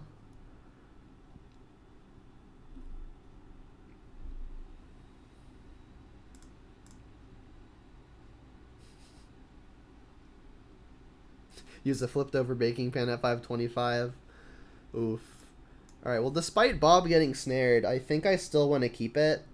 The issue is like Pulse. Pulse is one of my better answers if the opponent finds something like a Teferi. And I do want to keep the land to ensure I can hit Bloodbraid next turn. So I think it's between Kolaghan's Command and Dark Confidant. And between the two, I think it might actually be Bob, because Dark Confidant can always be purchased back by the Kolaghan's Command. And having instant speed ways to interact versus the control deck, I think is just too good to pass up on.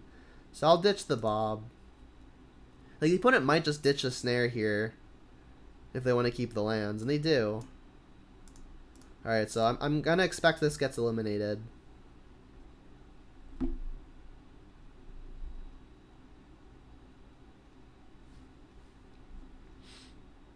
Yeah, baking pizza is definitely fun. It's more fun when you're good at it and it doesn't come out sucky, and so you haven't like wasted half an hour and a bunch of ingredients. Alright, so their hand is Flooded Strand, unless I've mistracked it. No, there's 2. Yeah, so their hand is Cryptic and some Mysteries. Bolt. Alright, well that's the least useful card. If I end up needing to discard a card for some reason, that'll be the one. They're not playing Path or Field or anything like that, so maybe getting basics is just fine here. Let's get a Mountain, cast a Bloodbraid. And I want this Bloodbraid to hit additional sources of pressure. So like Glyph would be excellent, Dark Confidant would be excellent. Red and 6, Liliana, lots of stuff. Not great, but still good.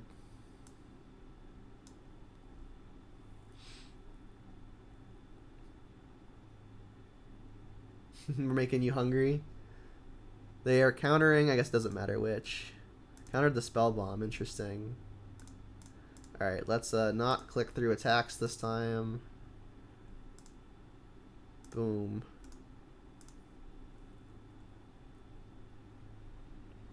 I have tried making the stuffed crust before.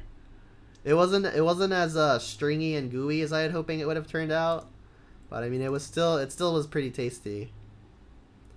All right, I guess I'm attacking. All right, so I think we're falling behind here. Pretty soon the opponent is going to be able to just like out Snapcaster value us. I'm going to go for the Kolaghan's Command, probably on the opponent's end step, unless they like tap out for something here, in which case I know the K command's going to resolve. Like if they like activate Vantress, I'll let the Scry resolve and then I'll go for the Kolaghan's Command. Should I still go for the Kolaghan's Command? I don't think I am. Reason being is like if I had something powerful to follow it up with, I think I would, but I'm not trying to like bait anything here, so I think it's still probably fine to wait and let the opponent make first move. That's a fine draw. Just another threat, really.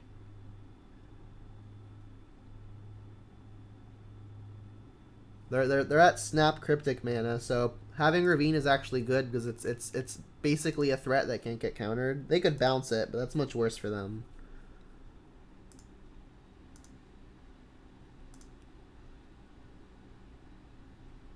sure.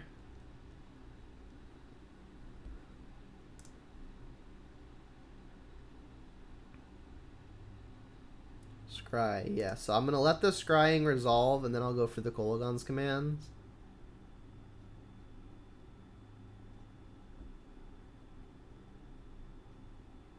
Alright, and they topped. So I'm gonna have them discard, I think, and buy back the Bob. Maybe I just shock them. Because that puts them to 5, which means an attack and any burn spell has them dead. So they're gonna have to be careful moving on. I think I do actually like just shocking them. Kaya's Guile is gonna be unfortunate if they decide to gain 4. But this definitely puts them in a troubling position. Like, they're gonna have to Guile pretty soon. And if they do have Guile, like the Kolaghan's command gets weaker anyway, because they'll probably exile my yard, make it so I can't buy something back with the Kolaghan's command. So I think this is a fine spot to use it. Like, they've got to be careful from now on. They're just, like, within burn range for pretty much the rest of the game.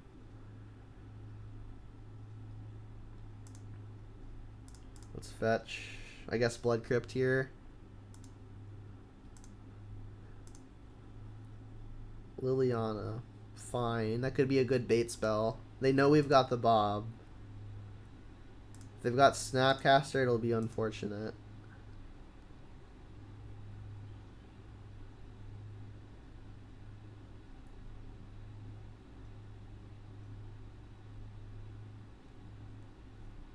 They did top with the Scry. This was all before they knew we were Kolaghan's commanding. This is a shark. And there's the Guile. Alright, so it's each opponent sacrifices a creature. Oh, they're doing all of the modes. Okay. Yep.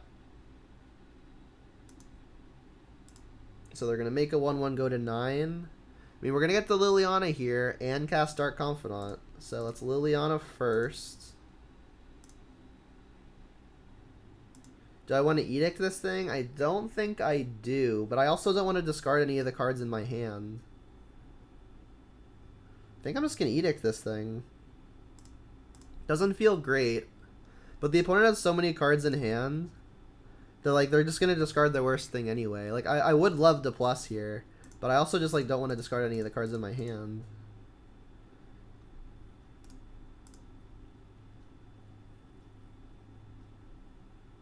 Oh, hey, we got a bot in the chat. Welcome, bot.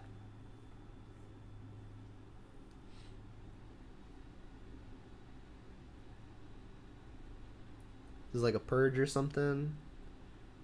Teferi. Alright, well, Teferi bounce the Bob is annoying. We've got the Bolt to finish it off. If that somehow doesn't work, we could always just activate the Ravine, but I would love to replay the Dark Confidant. Purge that. Annoying. Kolaghan's command. So we do have Ravine. I'm pretty sure I want to replay this Dark Confidant, though. If I bolt this, that means we're not going to have the burn for the face, but I don't think it's super likely that we're actually going to be able to finish this with burn. I think the Ravine is probably pretty likely to cross the finish line. Let's just throw the bolt now. I guess I could use the Kolaghan's command. Have the opponent discard and shock this. The thing is, if the Bob dies, the Kolaghan's command can buy it back. So I think using bolt here is probably just better.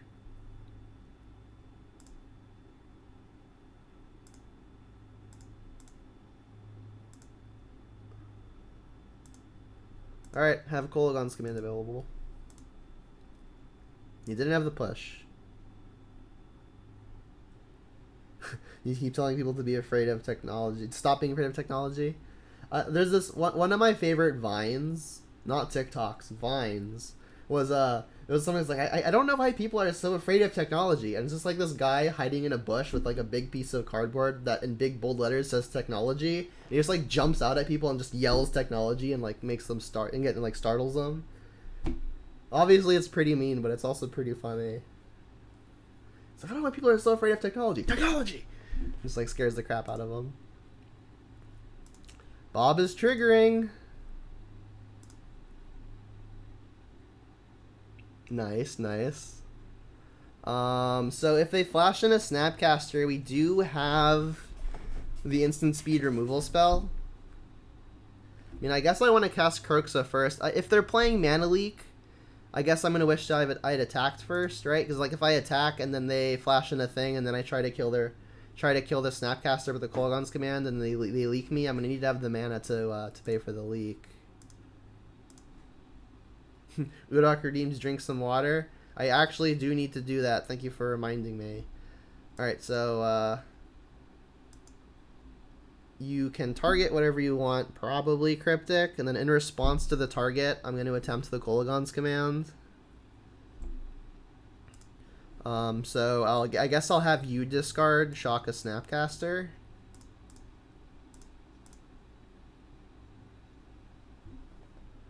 No, I don't want to Spellbomb first because they would just do this in response anyway, and if they're playing Leak, I want to be able to pay for it so the Kolaghan's command resolves.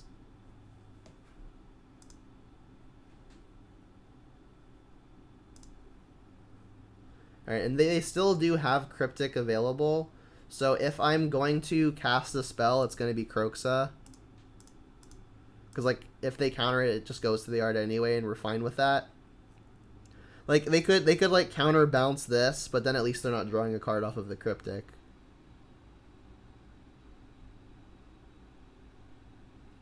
Dark Confidant, very, very good versus control decks. This is a lot more powerful than a Ren and 6 would be. They're going to counterbalance the Ravine. Interesting. We get to replay it. Don't quite understand that.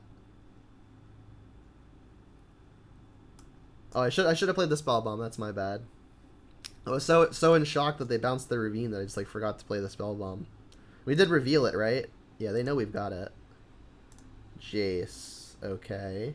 Well, if they unsummon Bob, we have the Pulse for the Jace. Am I going to be playing a second League today? Probably. It might not be immediately after this one, but there's a good chance it will be.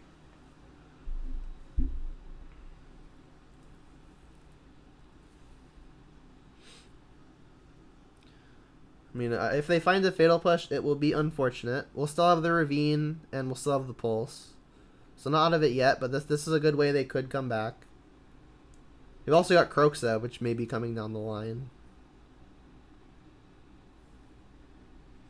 They don't actually know about this Pulse, though, so pretty nice that it's going to be hopefully a surprise. They're going to go down to 2 cards in hand after this Jace activation resolves.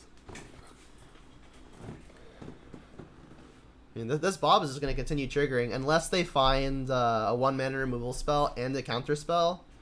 This Jace is going down. Alright, Bob's triggering again. Land also does mean that Tar Pit can block if they choose to do that. If I activate Ravine, I can no longer pulse the Jace. So, like, worst case scenario now is I go for the Pulse, and they have Cryptic. They can, like, they can counter Pulse, bounce Bob, and then Jace gets to keep living. But if they counter bounce Bob, I guess Ravine still can't tag it then, huh? Because I have to tap out for the Pulse. I guess they have Purge, so I should probably just lead on Spellbomb and see how far that gets me. That resolved. Alright, so now Snapcaster is less of a worry.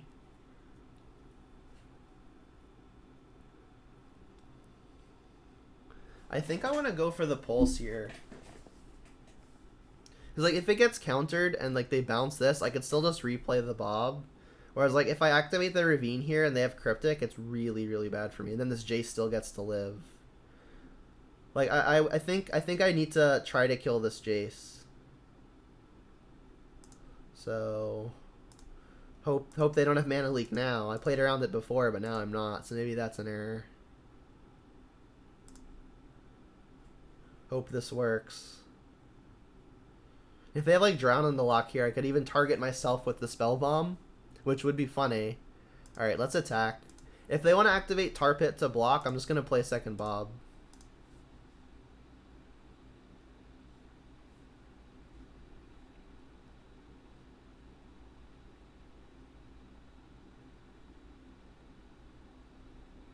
sure. Because, like, this is going to have me with the Bob and a Spellbomb in play, with Ravine as backup pressure, and a Croxa still in my yard. Like, this seems like a pretty good position to be in.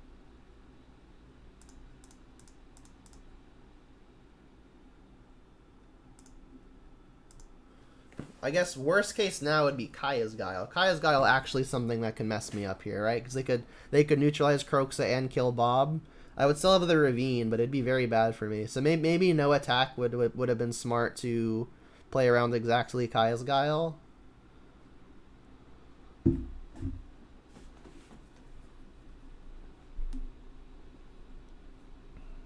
Oh, did they find it too? Okay.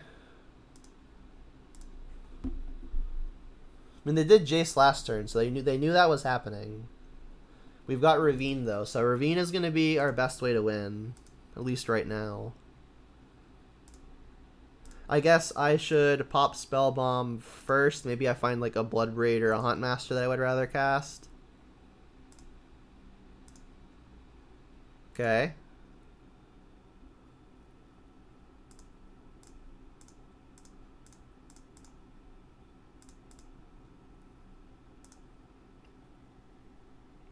Bolt.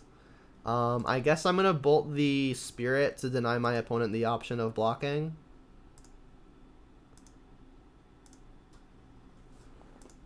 Alright, top deck war. And the opponent did brainstorm with the Jace a couple turns ago, so the card they're drawing is the first card that they don't know about.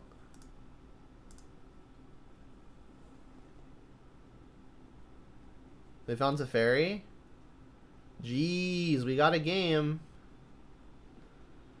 That was the nut, right? Because now they get to scry with the castle, even if they didn't draw a spell off of this. Yeah, maybe I just kind of overcommitted into that Guile. Huntmaster is interesting. Unfortunately, I'm a mana off of being able to do it all. Do I attack Teferi?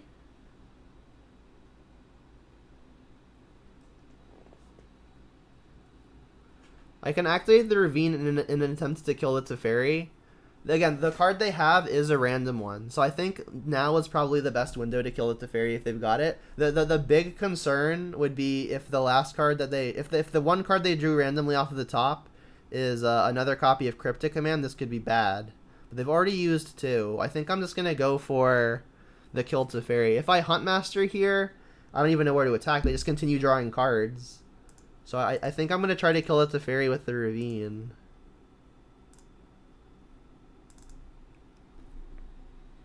And the Bloodbraid, that is.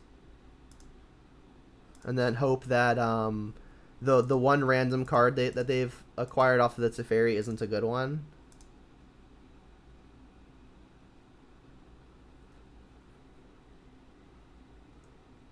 Eliminate. Brutal. Alright, well... Teferi is going to take 3, going to 2. So they're going to need to find another way to defend the Teferi, or we get to kill the Teferi.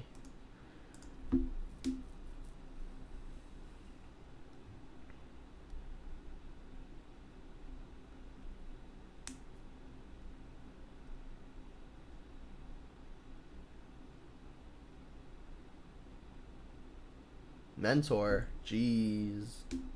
Gonna have to hope we're really gonna have to hope they don't have another spell here. Blood Crypt's not good. Alright, I guess let's try to go at the Teferi again. I mean, I'm gonna assume that they're interested in blocking if they don't have another spell, but if they have another spell, I'm kinda just dead. Maybe they let the Teferi die and try to kill me with Mentor, but I feel like Teferi is probably gonna do a better job at winning than their Mentor. Oh, they had another spell? Are you kidding? Maybe it's a Scry. Please just be a Scry. They drew a Guile? Jeez.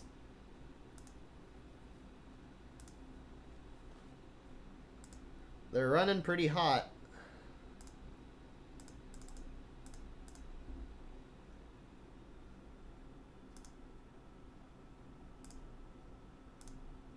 Teferi into Mentor and Guile. Doesn't get much better than that.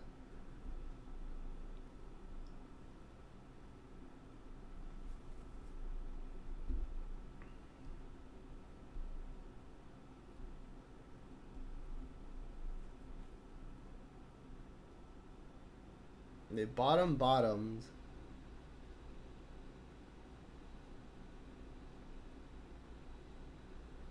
Yeah, I can't block that. I mean, Huntmaster is going to get to flip. We're going to get to shoot Mentor and the Teferi. So we're not out of it yet. Like, they haven't cast a spell yet. They've only scryed.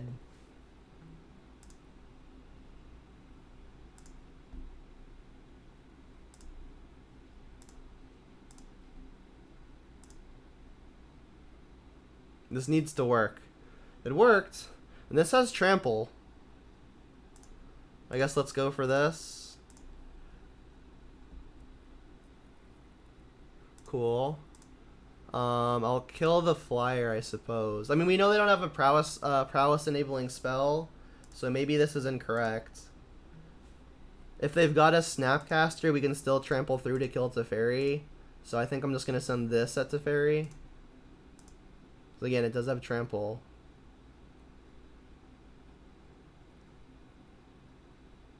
Scry. Alright, we may be able to work our way out of this thanks to the Huntmaster flipping. They bottomed with the Scry. Yeah, and they can't save the Teferi, so it makes sense letting their monk live.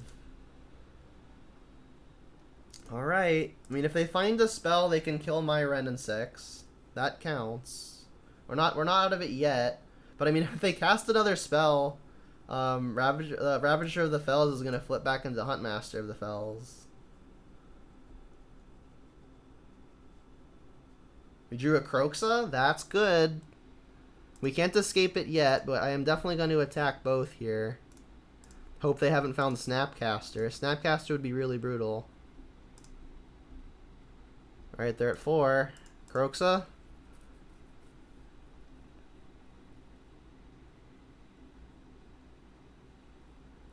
Is this a Scry?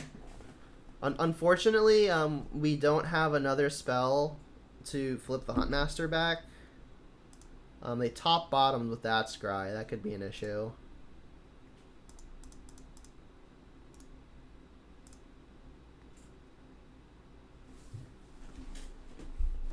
If we get to a game 3, I'm going to have to play pretty quickly.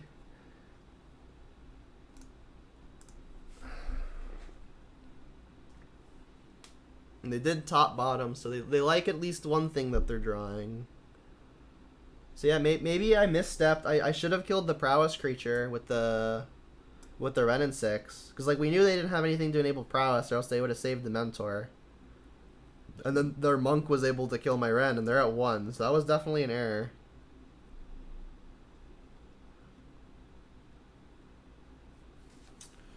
Presumably the one card they have in hand is the one they scried top.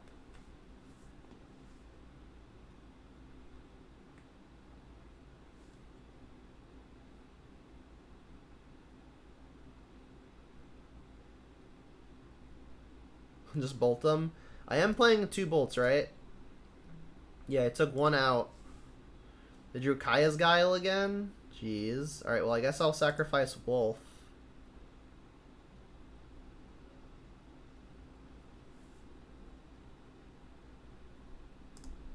Big draw step. That's good. Slam and jam. That's good. Lethal. Pog. Opponent says, can I ever brick? They're the one who drew Teferi into Kaya's Guile into Monastery Mentor.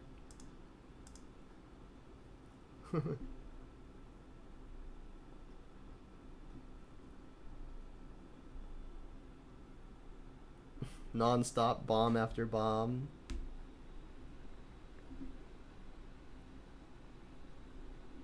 They're obviously a little salty, but I mean, they drew way hotter than I did. Like, indisputably. I had like one turn of worth of draw goods, and they had like 3 or 4 turns. Yeah, they were a bit salty. I mean, I understand the frustration, but you gotta try to keep it to yourself, you know? It's kind of bad sportsmanship to like just call people lucky. At least I feel that way.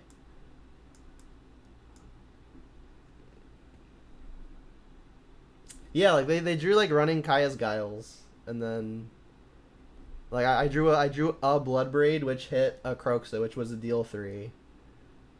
And apparently that's luckier than drawing like triple Kaya's Guile.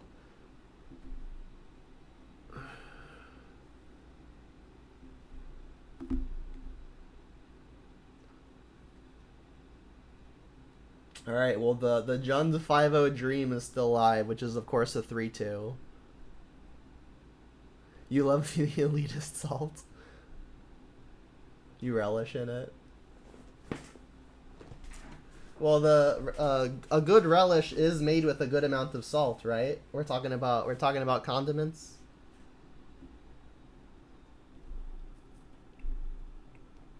I think I drew like 6 or 7 cards off of Dark Confidant that game.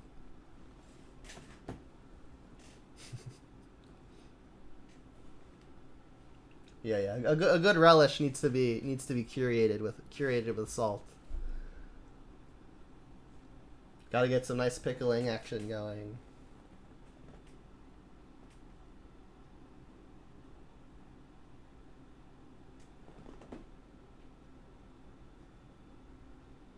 You noticed it. What was the opponent's name? Is that what you're referring to? Oh, Milf Drifter. Yes. It is a top tier name. Infested Zeratol. Sorry if I butchered the pronunciation, but welcome. Welcome. Hope everyone is having a good, what is it, Monday?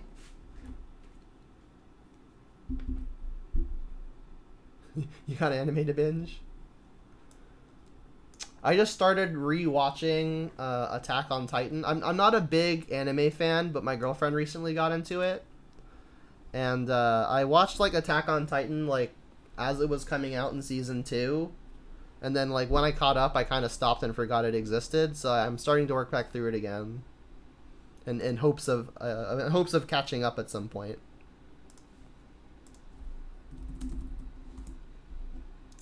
Yeah, Sand's fine. Swamp and Renin 6, not exactly a combo.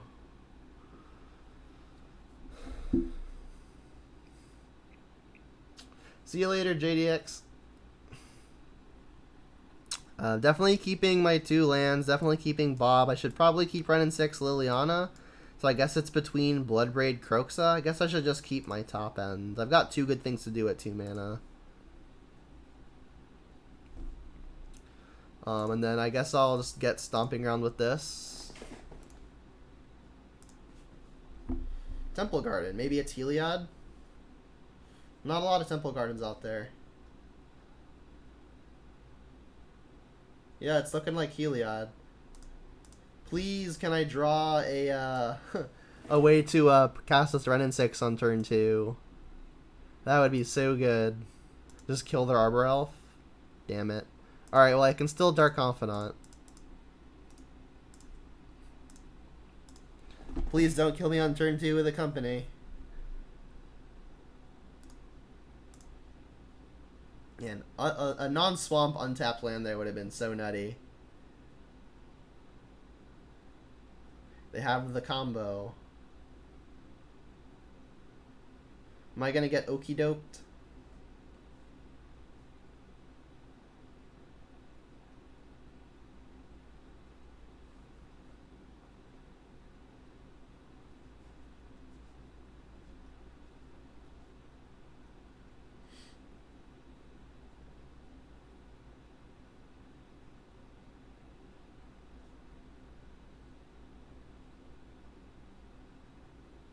What? Yasharn? I guess. Damn, and we missed on the land. Brutal. Well, I can't say that Renin 6 would have been better here, because Renin 6 would have been uncastable. I mean, I guess I'm just terminating this thing and attacking. I guess I could terminate the Arbor Elf and attack, but if this was the best thing they could do on 4 mana... I think I just want to kill the big thing and then still try to kill the small thing with the Renin 6. So let's just terminate this out of the way and attack, I guess. Doesn't feel great. Like, Goyf is outsized by the 4/4. So I think I just want to kill their creature. Yasharn also pretty cool versus Liliana, right? Because it makes it so players can't sacrifice permanents. Right? So this turns off fetching. And also turns off edicting.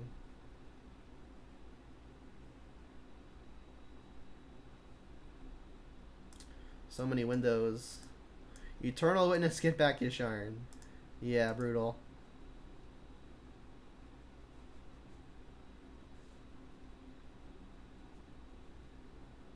You can even replay the Yasharn, right? I guess they're 1 mana off. No attack. Not sure what that could mean. Alright, I need a non-fetch land, untapped land, please. Damn it. Well, I guess they don't actually have Yasharn in play, so now is actually a time where this works. And I can cast Inquisition as well.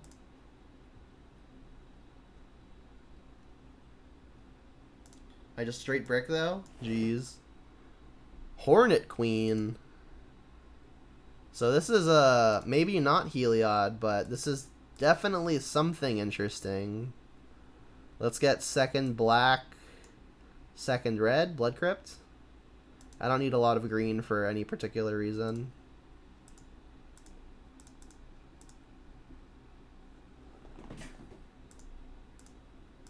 Cut them off of 2 mana by killing this elf here.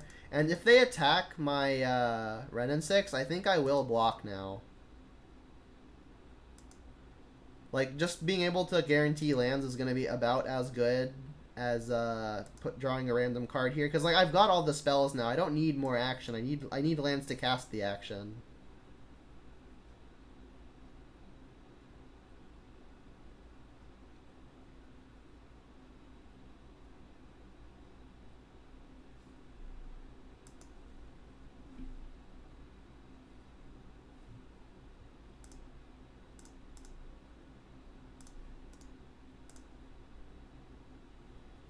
So yeah, if they Yasharn, I actually can't edict it. Hierarch. I can ping that, so I don't know why they're doing that necessarily. They're just Yasharning again. Yep. So players can't pay life or sacrifice non-land permanents. Oh wait, no, it doesn't turn off Liliana edicting. It says we can't pay life or sacrifice non-land permanents to cast spells or activate abilities, but I'm activating the ability. I'm not sacrificing anything to activate the ability. So this should actually work fine.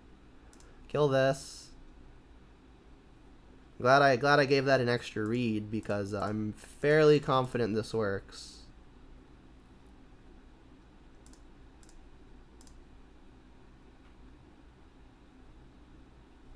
Yeah, it doesn't stop it. Glad I caught that before Yasharn just beat me like it was a 4/4. Reading the card explains the card.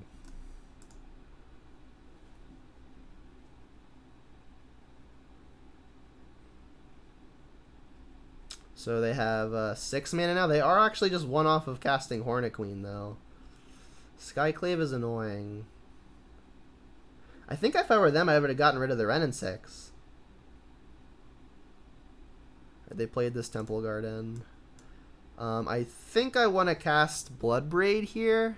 Or no, I think I want a Kolaghan's Command, huh? They've got 5 cards left. They're going to get to Hornet Queen me next turn. Maybe I need to keep the removal for all of the bees. So, definitely buying back a land. I guess I do just cast Bloodbraid here. I could cast Tarmogoyf and Dark Confidant, but then I'm weak to all of the flyers. So I think I'm going to Bloodbraid here because like there's a chance I hit like a Thoughtseize, and that could be a way to deal with the Hornet Queen and or the Turn Timber Symbiosis. Basic Forest is going to have a hard time escaping Croaks, but I can use the Forest to for the generic mana. I don't think I want to get a basic Swamp here. Let's just get the Forest. Conserve some life. Maybe hit a Thoughtseize or a way to kill a Skyclave. We hit Fatal Push, and we do have Revolt. This will give us a 3/3.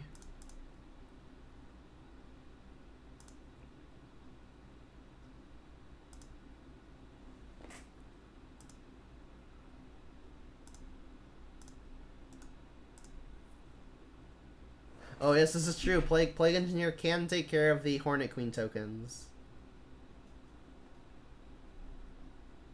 That's how we do it, Mark. We Plague Engineer. Or we Thoughtseize it. Bees!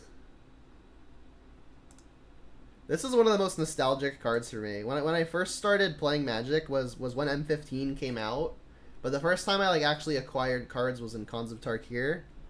So like Hornet Queen was like, it was one of the first cards that I saw and was just like, is this real? Because it just seemed absolutely insane to me. Alright, so we can Kolaghan's Command to kill Mama Hornet. And we can use Wrenn and 6 to ping a baby Hornet. Hornet's Nest better. 3 mana is a lot less than 4, this is true. But what if your Hornet's Nest gets Fatal Pushed? Then you don't get any bees. Alright, I think I have to start killing these insects one way or another. So that's probably using the Wrenn and 6. This is not looking good, not gonna lie. I mean, I guess I can just lead on an attack. Maybe kill some bees that way.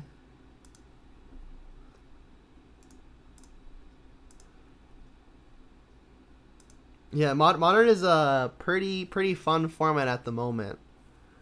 Just you wait until Modern Horizons 2, though. Something's gonna go wrong. You already know. They're taking 3, trading for Bloodbraid. Alright, well that makes my Kolaghan's Command better. I guess I'm gonna play Ravine, shoot a bee. Zap. This is a flavor fail, right? Like, Hornets build nests in trees, and then we just got Wrenn and 6 swatting it. Alright, so it's looking like I'm going to use Kolaghan's Command to kill the Queen Bee and buy back Bloodbraid. Yeah, Modern Horizons 1 added a lot of things, a couple of which were problematic, but the vast majority of them did a pretty good job.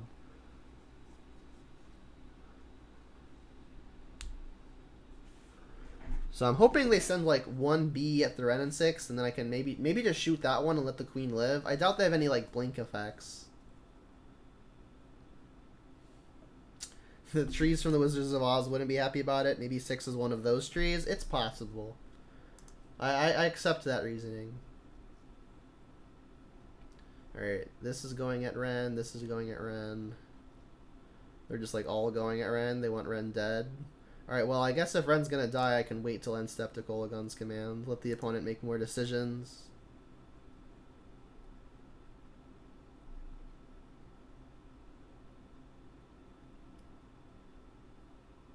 Urza just waiting for Modern Horizons 2. Yeah, Urza's already pretty sweet. I don't know that it needs to be that much better. Like, there are already some fringe playable decks that are really good with Urza. Urza already had its time where it was really good, right? That just like Astrolabe got banned and that like neutered it enough to where it was no longer good. Yasharn, yep. No more basic planes. Alright, so Kolaghan's Command. Let's shoot Queen Bee, buy back Bloodbraid.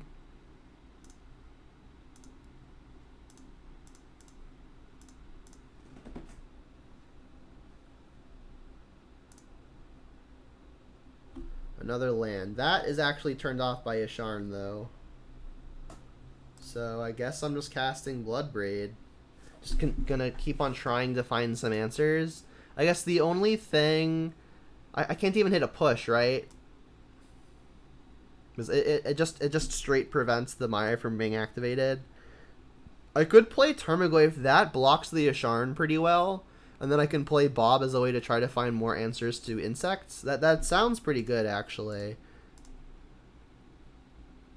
And I'll still put the Mire into play, it just won't let me activate it.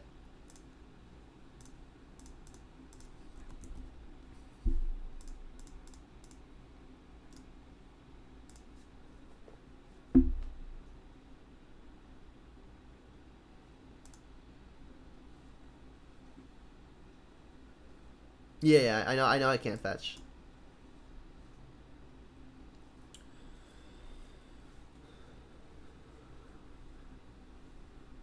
Wow.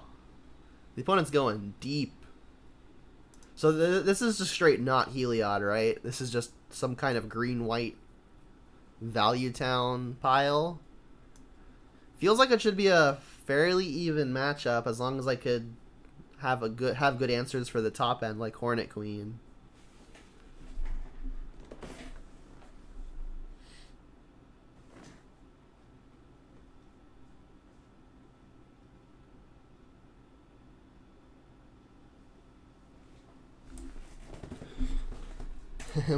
What's up, KO? Yeah, they are deep in the spice cabinet.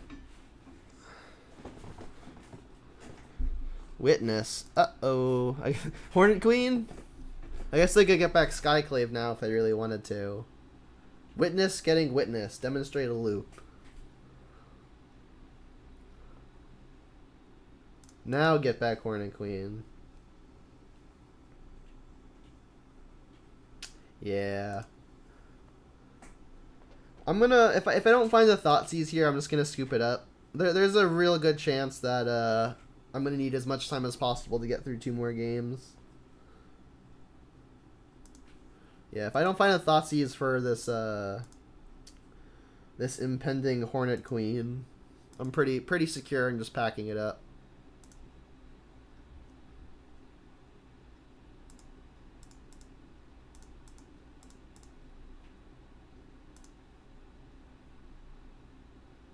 Lightning Bolt. That.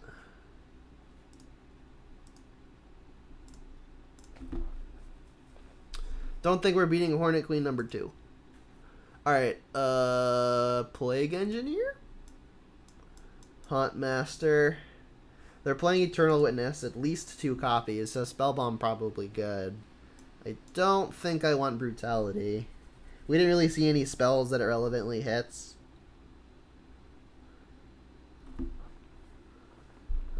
Let's cut a Croxa. I definitely want all of the Bobs and Goyfs, pretty sure. Liliana is weaker versus all of the token strategies.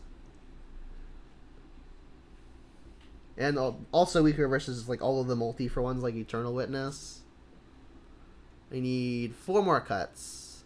I think I'm gonna cut probably 2 Inquisitions. These tend to be really bad mid to late game, and these games are almost always gonna go mid to late game, I'd guess.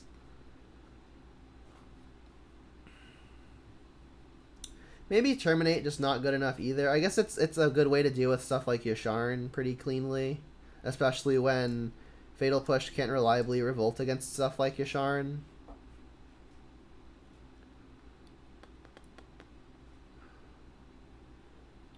What does the curve look like here? I think I want to keep all of these. Maybe I go down on a Bolt now that I'm on the play. Like, if I'm on the play, stuff like Ren and 6 is good versus their 1 mana accelerants. On the draw, it might be more important to bring stuff like this back in. Maybe Bolt is just better than Push. 1 more cut. It honestly might be a Tarmogoyf. Like, if these games are going to go long, they're probably going to be, like, card advantage oriented, and Goyf isn't really along that plan. Let's do this.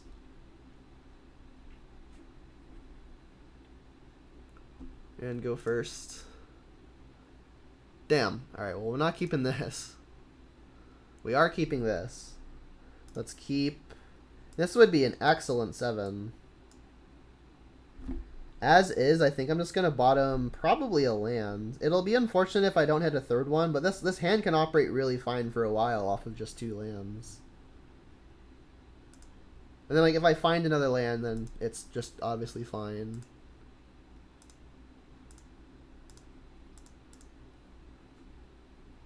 They have Skyclave, Arbor Elf, Arbor Elf. You don't like the Inquisitions? Yeah, I don't think they're great either, but I think having a few is probably okay. So I kind of want to just take a Skyclave here. Let's do it. I don't want them answering my stuff and like their other piece is redundant. The Fatal Push is the part of the equation that makes it unclear, because like I could always take the first Arbor Elf and then Fatal Push the next. But then having multiples makes it awkward. Alright, this is probably the turn I just want to get the Bob rolling. I'm gonna have to be careful with my life total, because I don't want to fetch shock and be using Peatland to make mana a bunch of times, because like then Bob isn't gonna necessarily be able to go super long. I do think I want to Bob before Goyf here, so it's just a matter of how am I sequencing. I could fetch shock Overgrown Tomb going to 13, but then I just like almost never want to tap this Peatland for mana, and I'm gonna almost definitely want to do it at least once, so that way next turn I can Goyf and push. I could get a basic here. Basic Forest I think is actually the pick. It makes Croxa's a little bit more awkward, but I did board out of Croxa, and even if we find one, we're pretty far from it sticking into play anyway. So I think this is just a Bob turn. This is going to give them a third mana on their second turn, but we don't know that they can actually do anything with it.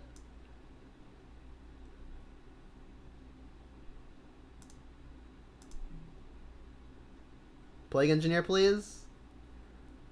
Plague Engineer, please. I'll even. I'm fine if I flip it off of the Bob. Just give me the Plague Engineer. There are two of them. Damn it. We revealed Thoughtseize. An attack is no good. I guess I'll just play Mountain, play Goyf, say go. I mean, maybe I Thoughtseize them now in case they've found something else big, but there's only one card I don't know about. I don't think it's gonna be good enough. Alright, Mountain, Goyf. And then we revealed the Thoughtseize. I mean, these Thoughtseizes could have been something else, so maybe it was bad to keep in all this hand disruption, but the first one was good. Yeah, Plague Engineer or Pulse would have been really, really strong. Wonder what this is, though.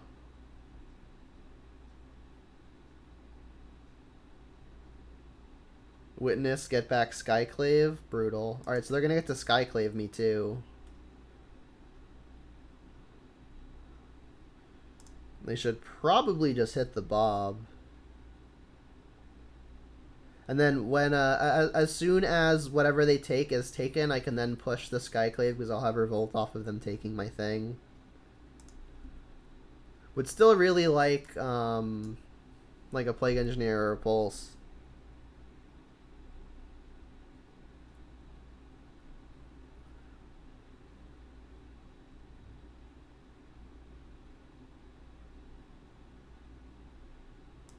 Yeah, if I were them, I'd probably hit the Bob.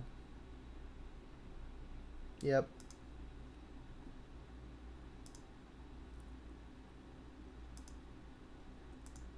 We've got Revolt because our Bob left. Why not kill Elf in response? They can still make all of the mana that they need to do this. They just respond to the push. So like it doesn't actually cut them off of the play. Liliana is a lot weaker versus all of this crap. I mean, I guess I still play it. I could play Peatland, sacrifice Peatland, but the only thing that would actually enable is if I find a 1-drop. I mean, maybe an ultimate is something to start working towards. Because, like, we have a lot of creatures to jump in front of the Lilianas. In front of the Liliana. So, like, unless they want to, like, start throwing their creatures into mine. Like, just Liliana beginning the plus seems like a fine thing to do. Yeah, I'm not going to attack, I don't think. Just try to sit behind this Liliana, maybe get a little lucky.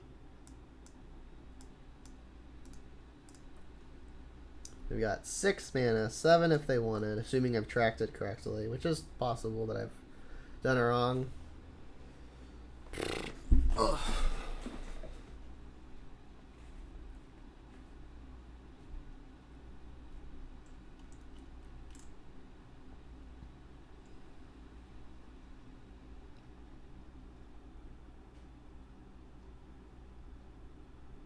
We hit a Croxa. Very well, we can't escape it off of Forest, unfortunately. Definitely gonna cast it. And then plus Liliana.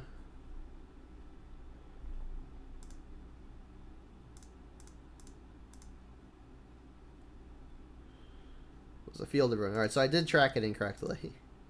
Just keep on plussing, threatening ultimate maybe. And I don't think I can sacrifice the Peatland because that's going to put me farther from escaping Croxa. And Croxa might be the heavy hitter that I actually need to like start punching through all this crap.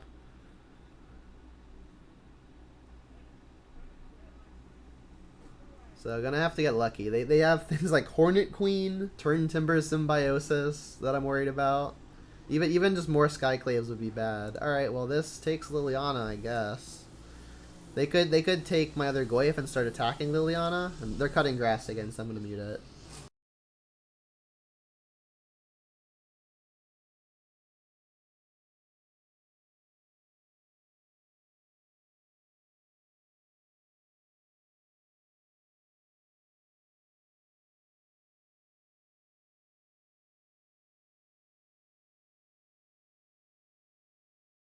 Alright, so that block keeps Liliana alive. It makes it so I can't Edict, but it leaves me with the 2/2. That's a good one.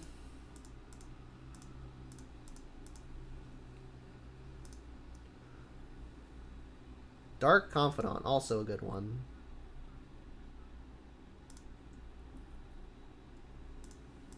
Plus, and I guess just pass. I could attack with Illusion, but then their attack becomes good. Let's just hold back. I mean, as far as the top deck war is concerned, I think I'm ahead. They do just have like haymakers that could individually do things by themselves. But I mean, I'm drawing more cards. Even the land means I'm escaping Croxa. And like they have to play their stuff or else Liliana just gets to eat it.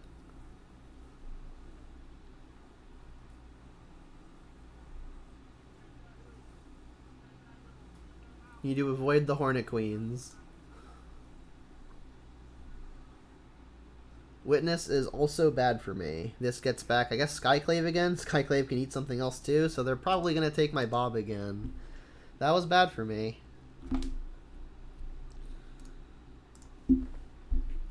Don't really think they care about Liliana at this stage.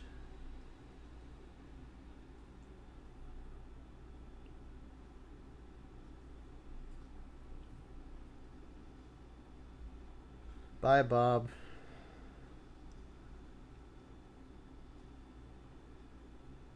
Pretty sure you should just take the Bob here. Liliana just isn't really that good versus you right now.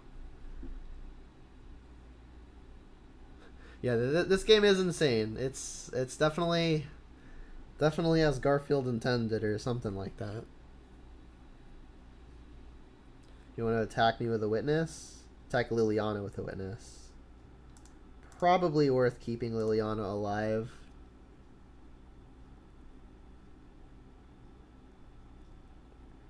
We drew a land. So that land does let me escape Croxa. But I'm a card off in my yard. I guess I could just cash in the Liliana for an Edict. Yeah, let's do that.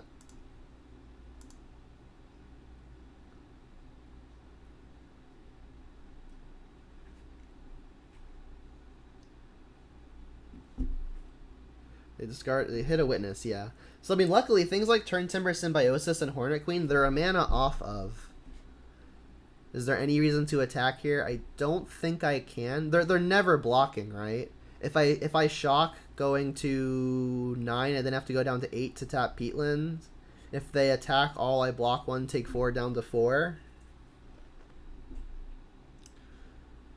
I don't think I can attack yet. I'm definitely gonna start attacking with the Croxa though, as soon as I can. Yeah, I have red, black, black. Yes. Red, black, black, everything. You'll go to 10.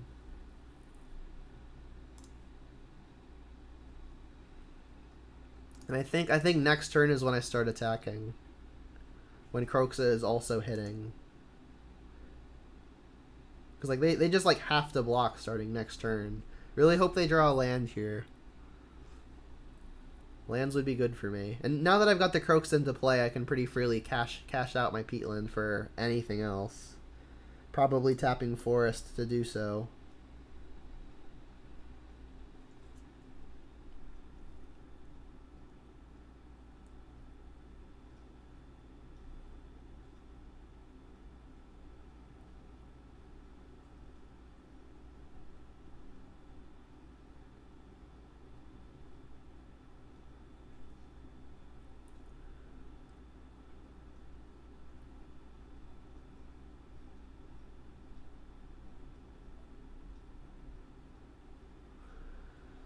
What did you find this time?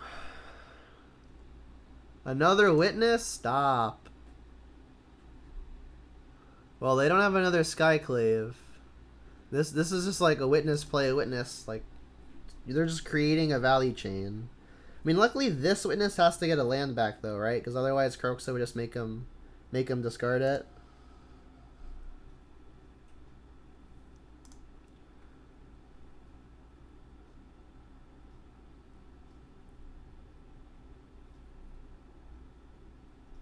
Getting back field, yeah, that makes sense.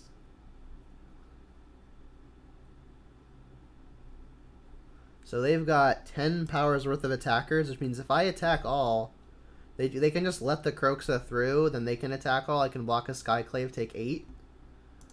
So unless I find removal, I can't even necessarily attack. Okay. I guess I start on sacrificing peatland. There are a few draws here which would make my turn a lot easier. The one that comes to mind is Plague Engineer. Liliana, not castable. I mean, I guess I do just attack, though. They're kind of still in chump block territory. Like, they could triple block a Kroxa, but I really don't think they're interested in that. Yeah, because like if I attack Kroxa, they're going to go to 7... And then if they don't block, they have to be afraid of a removal of a burn spell. So they'll probably block with the witness. I can then play Goyf, have 2 things to block. I guess.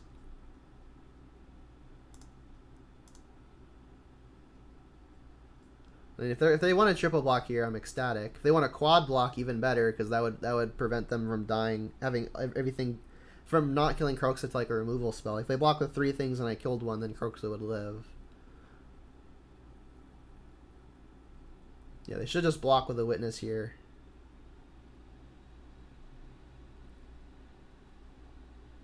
If you want a quad block, that makes me real happy. You definitely shouldn't triple, because that has like the highest risk of blowout. But I mean, I guess they're not concerned about that. I'm pretty happy about this. Just kill 3 of your things, get another creature, deploy a Tarmogoyf. Alright, still in Adoptagore, though. Need you to brick. You've hit Witness into Skyclave. You hit Skyclave, then a Witness, so I think you're due for a brick.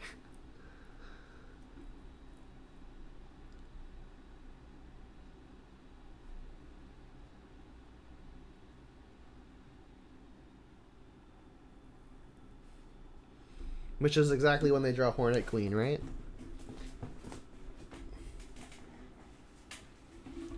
Brick, brick, brick, brick, brick. Goyf's how big, by the way? 2/3? Literally just creatures and lands in the yard? That's kind of funny. Still outsizes everything they've got.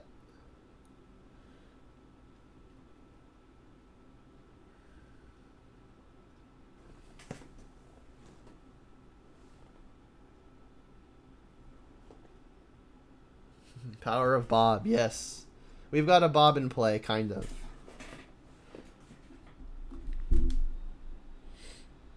Hey, they bricked! We're alive! I guess they're saving Field of Ruin for like a ravine or something. Bummer. This is why I didn't want them in the deck. I did take 2 out.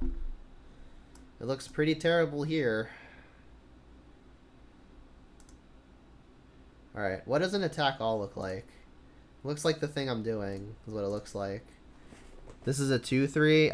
I should have cast Inquisition anyway to grow the Goyf. I'm still going to attack though. I will accept the trade. I'm okay with that. Yeah, for sure.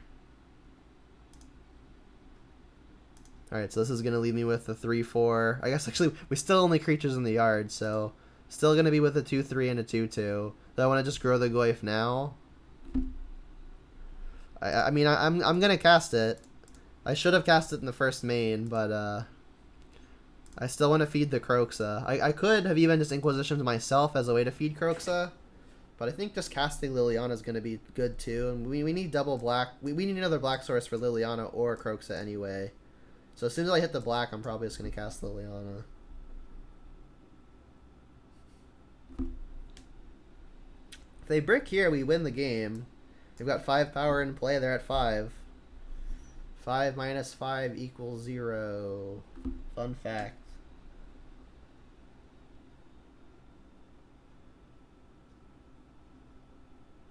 What did you find? It costs 5? 5 minus 5 is 0. Yes, this is factual. They found Primal Command? Gain 7, search for a creature? What in the world? Well, if we find the black source, we get to just plus it out of their hand anyway.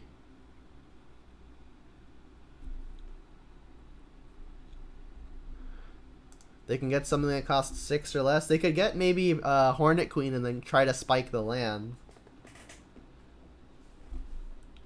Primal Command. What in the world? They got an Ooze. Well, they can't play that right now either. Come on, untapped black. That kind of works. We can just have them discard it now. So let's... I guess I return Bloodbraid, right? Return Bloodbraid, you discard. Return target creature, discard a card. So let's return Bloodbraid. We will have the opponent discard the tutored Scavenging Ooze. And then we will again attack, putting them to dead on board again.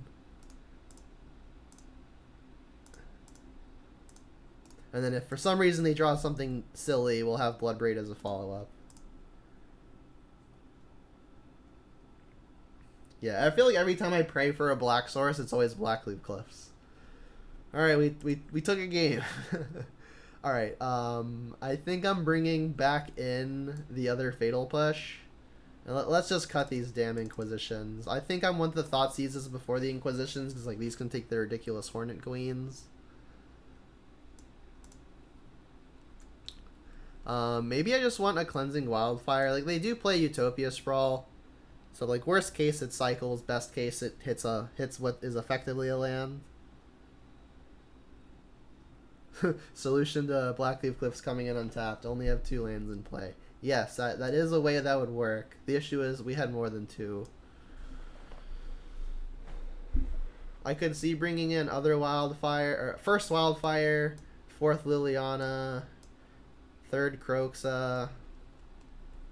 I guess the discard just seems pretty weak.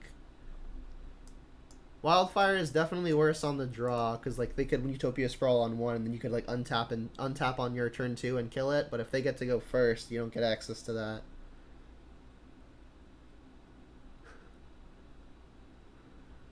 All right, so I think it's gonna be one of these 3 as the 60th card. I think in the face of just like the mass, like the huge mass of creatures they have, I don't think it can be Liliana. I think it's got to be one of these 2. I think I want the Wildfire. Like, Kroxa's fine and all, but it's pretty rough versus just all of the tiny creatures they've got. You want the 4th Goyf? I don't think I want the 4th Goyf. I think if I'm playing a card here, I want it to do multiple things. Like, in the mid-range battles, like, generic beaters just usually don't get there on their own. Like, if you play a Goyf on turn 2, it's just the vast majority of the time not going to be enough to get there. I can't mulligan this. We do have the Goyf. We've got 1, 2, 3, and 4 lands. It's not a great hand, but I don't think I can ship this. We can kill the Reducer as long as it's not the enchantment. We can follow it up with a threat, and we have the Liliana on 3. Gonna need to draw well. But this is like bare minimum of keepable. Would really have liked this to be a Dark Confidant. Then this hand would be a snap keep.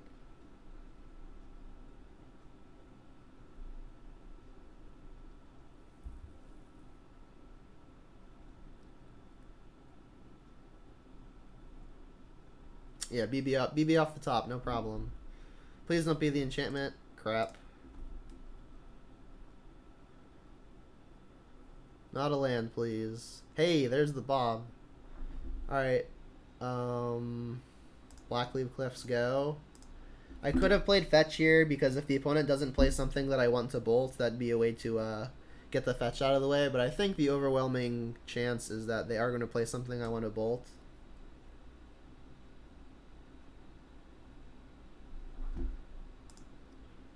Like, as much as it would suck, I think I would even bolt something like an Eternal Witness. Alright, well, I will definitely bolt that.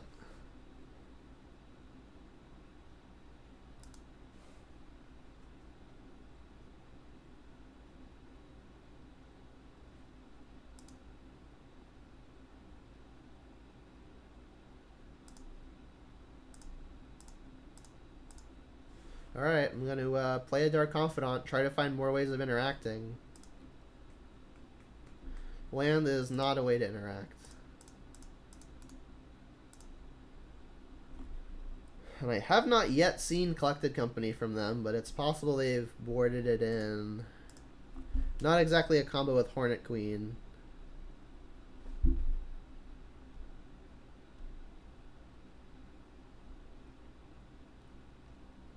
Bummer.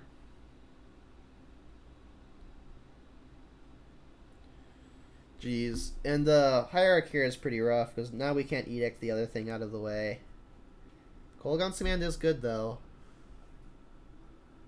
I guess I'm just going to use that. Probably shock Skyclave. Have the opponent discard a card. It's not ideal. But I mean, I need to keep the board pretty empty for the Hierarchs. Sorry, for the Liliana to be good. And I think I'm killing Skyclave before I'm killing other mana producing creature. That could be a mistake, but they've already got so much mana. And I do want to play around Veil, so if I'm going to do it, I'm going to do it now. Let's get Stomping Ground. So I'll kill Skyclave to make a 2/2. You'll discard, kill this. If they've got anything good, I definitely feel behind. But I think I have to make this play.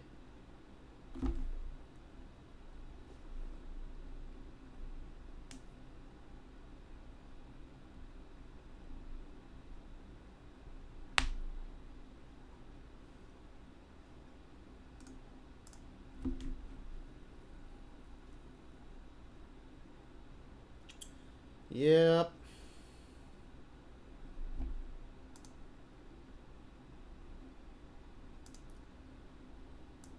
Jeez. Come on, Plague Engineer. Come on, Plague Engineer. Damn. Man, we could have even named Druid and killed all of these. Then Liliana would have been insane versus Yasharn. Alright, we know their last card is Plains as well. And I guess I have to play Tarmogoyf. If I cast Thoughtseize, I can grow the Goyf to a 4/5, but the Exalted still means that the Yasharn is going to crash through. I guess if I play Tarmogoyf, I have a double block with the Illusion, which means they have double Exalted this. Like, I still have to Thoughtseize to make sure a double block works. Feels pretty bad, but I'm going to do it. And we know it's a Plains. And then we can't fetch because of Yasharn. I mean, we're both on empty. We are in a top deck war, but I think their average draw is going to be better. Well, I've only got 3 mana.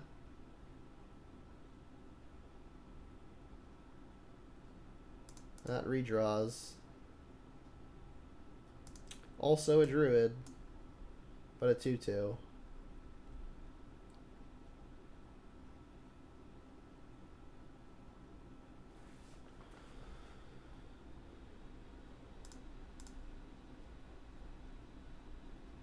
They drew a Skyclave. Yuck.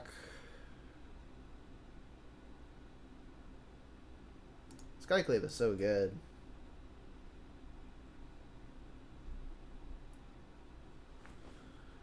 Is it even reasonable to block? I don't think I can. I need to keep the possibility of a double block if I find another Goyf. Not exactly.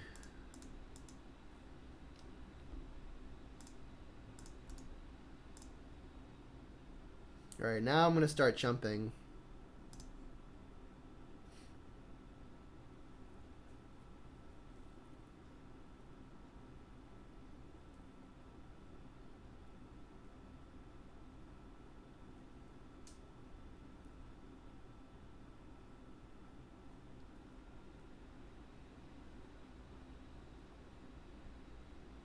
Alright, I'll scoop. I'll scoop. You got me. You got me. Alright, so this gets back Skyclave and they just re-Skyclave me. Alright, let's do a quick deck tech / summary for purposes of the recording. So here's the deck that we played today. All in all, it felt pretty good.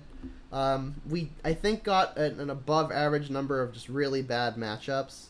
Round 1, we played versus 5-color Nivtalite, and that's obviously terrible. Round 2, we played against Eldrazi Tron, which is also not great. And then round 3, we played against regular Tron, which is also terrible. We beat that one. And then round 4, we played against Esper Control. And Esper Control, I think, is a pretty 50-50 matchup. Dark Confidant definitely is an excellent tool there. We drew like 10 cards off of Bob's across the 3 games. And we definitely needed every card to get there. So Bob was pretty excellent. And then in that last match, I think we just got out top decked. We just didn't really find any meaningful sideboard cards. And we had a few unfortunate mulligans on top of it. Just like all in all, the deck list has still felt fine. I've been changing a few things, but I mean, I don't think I've found the sweet spot quite yet. We've had some pretty bad matchups, which obviously doesn't help the results. But I mean, we still have a shot, even if the matchup is bad. Like I said, we did beat Tron, but we lost to E-Tron and 5-color Niv, which I don't think I've ever beaten 5-color Niv. But yeah, that's going to be it for this recording. It's already a long one, so I'm going to cut it off there. And if you're watching this on YouTube and you're not already subscribed, you definitely should. I post like 3 or 4 videos every single week. If you're not already following here on Twitch, you definitely should, because I stream 3 or 4 videos every single week. So with that said, until next time, enjoy them out.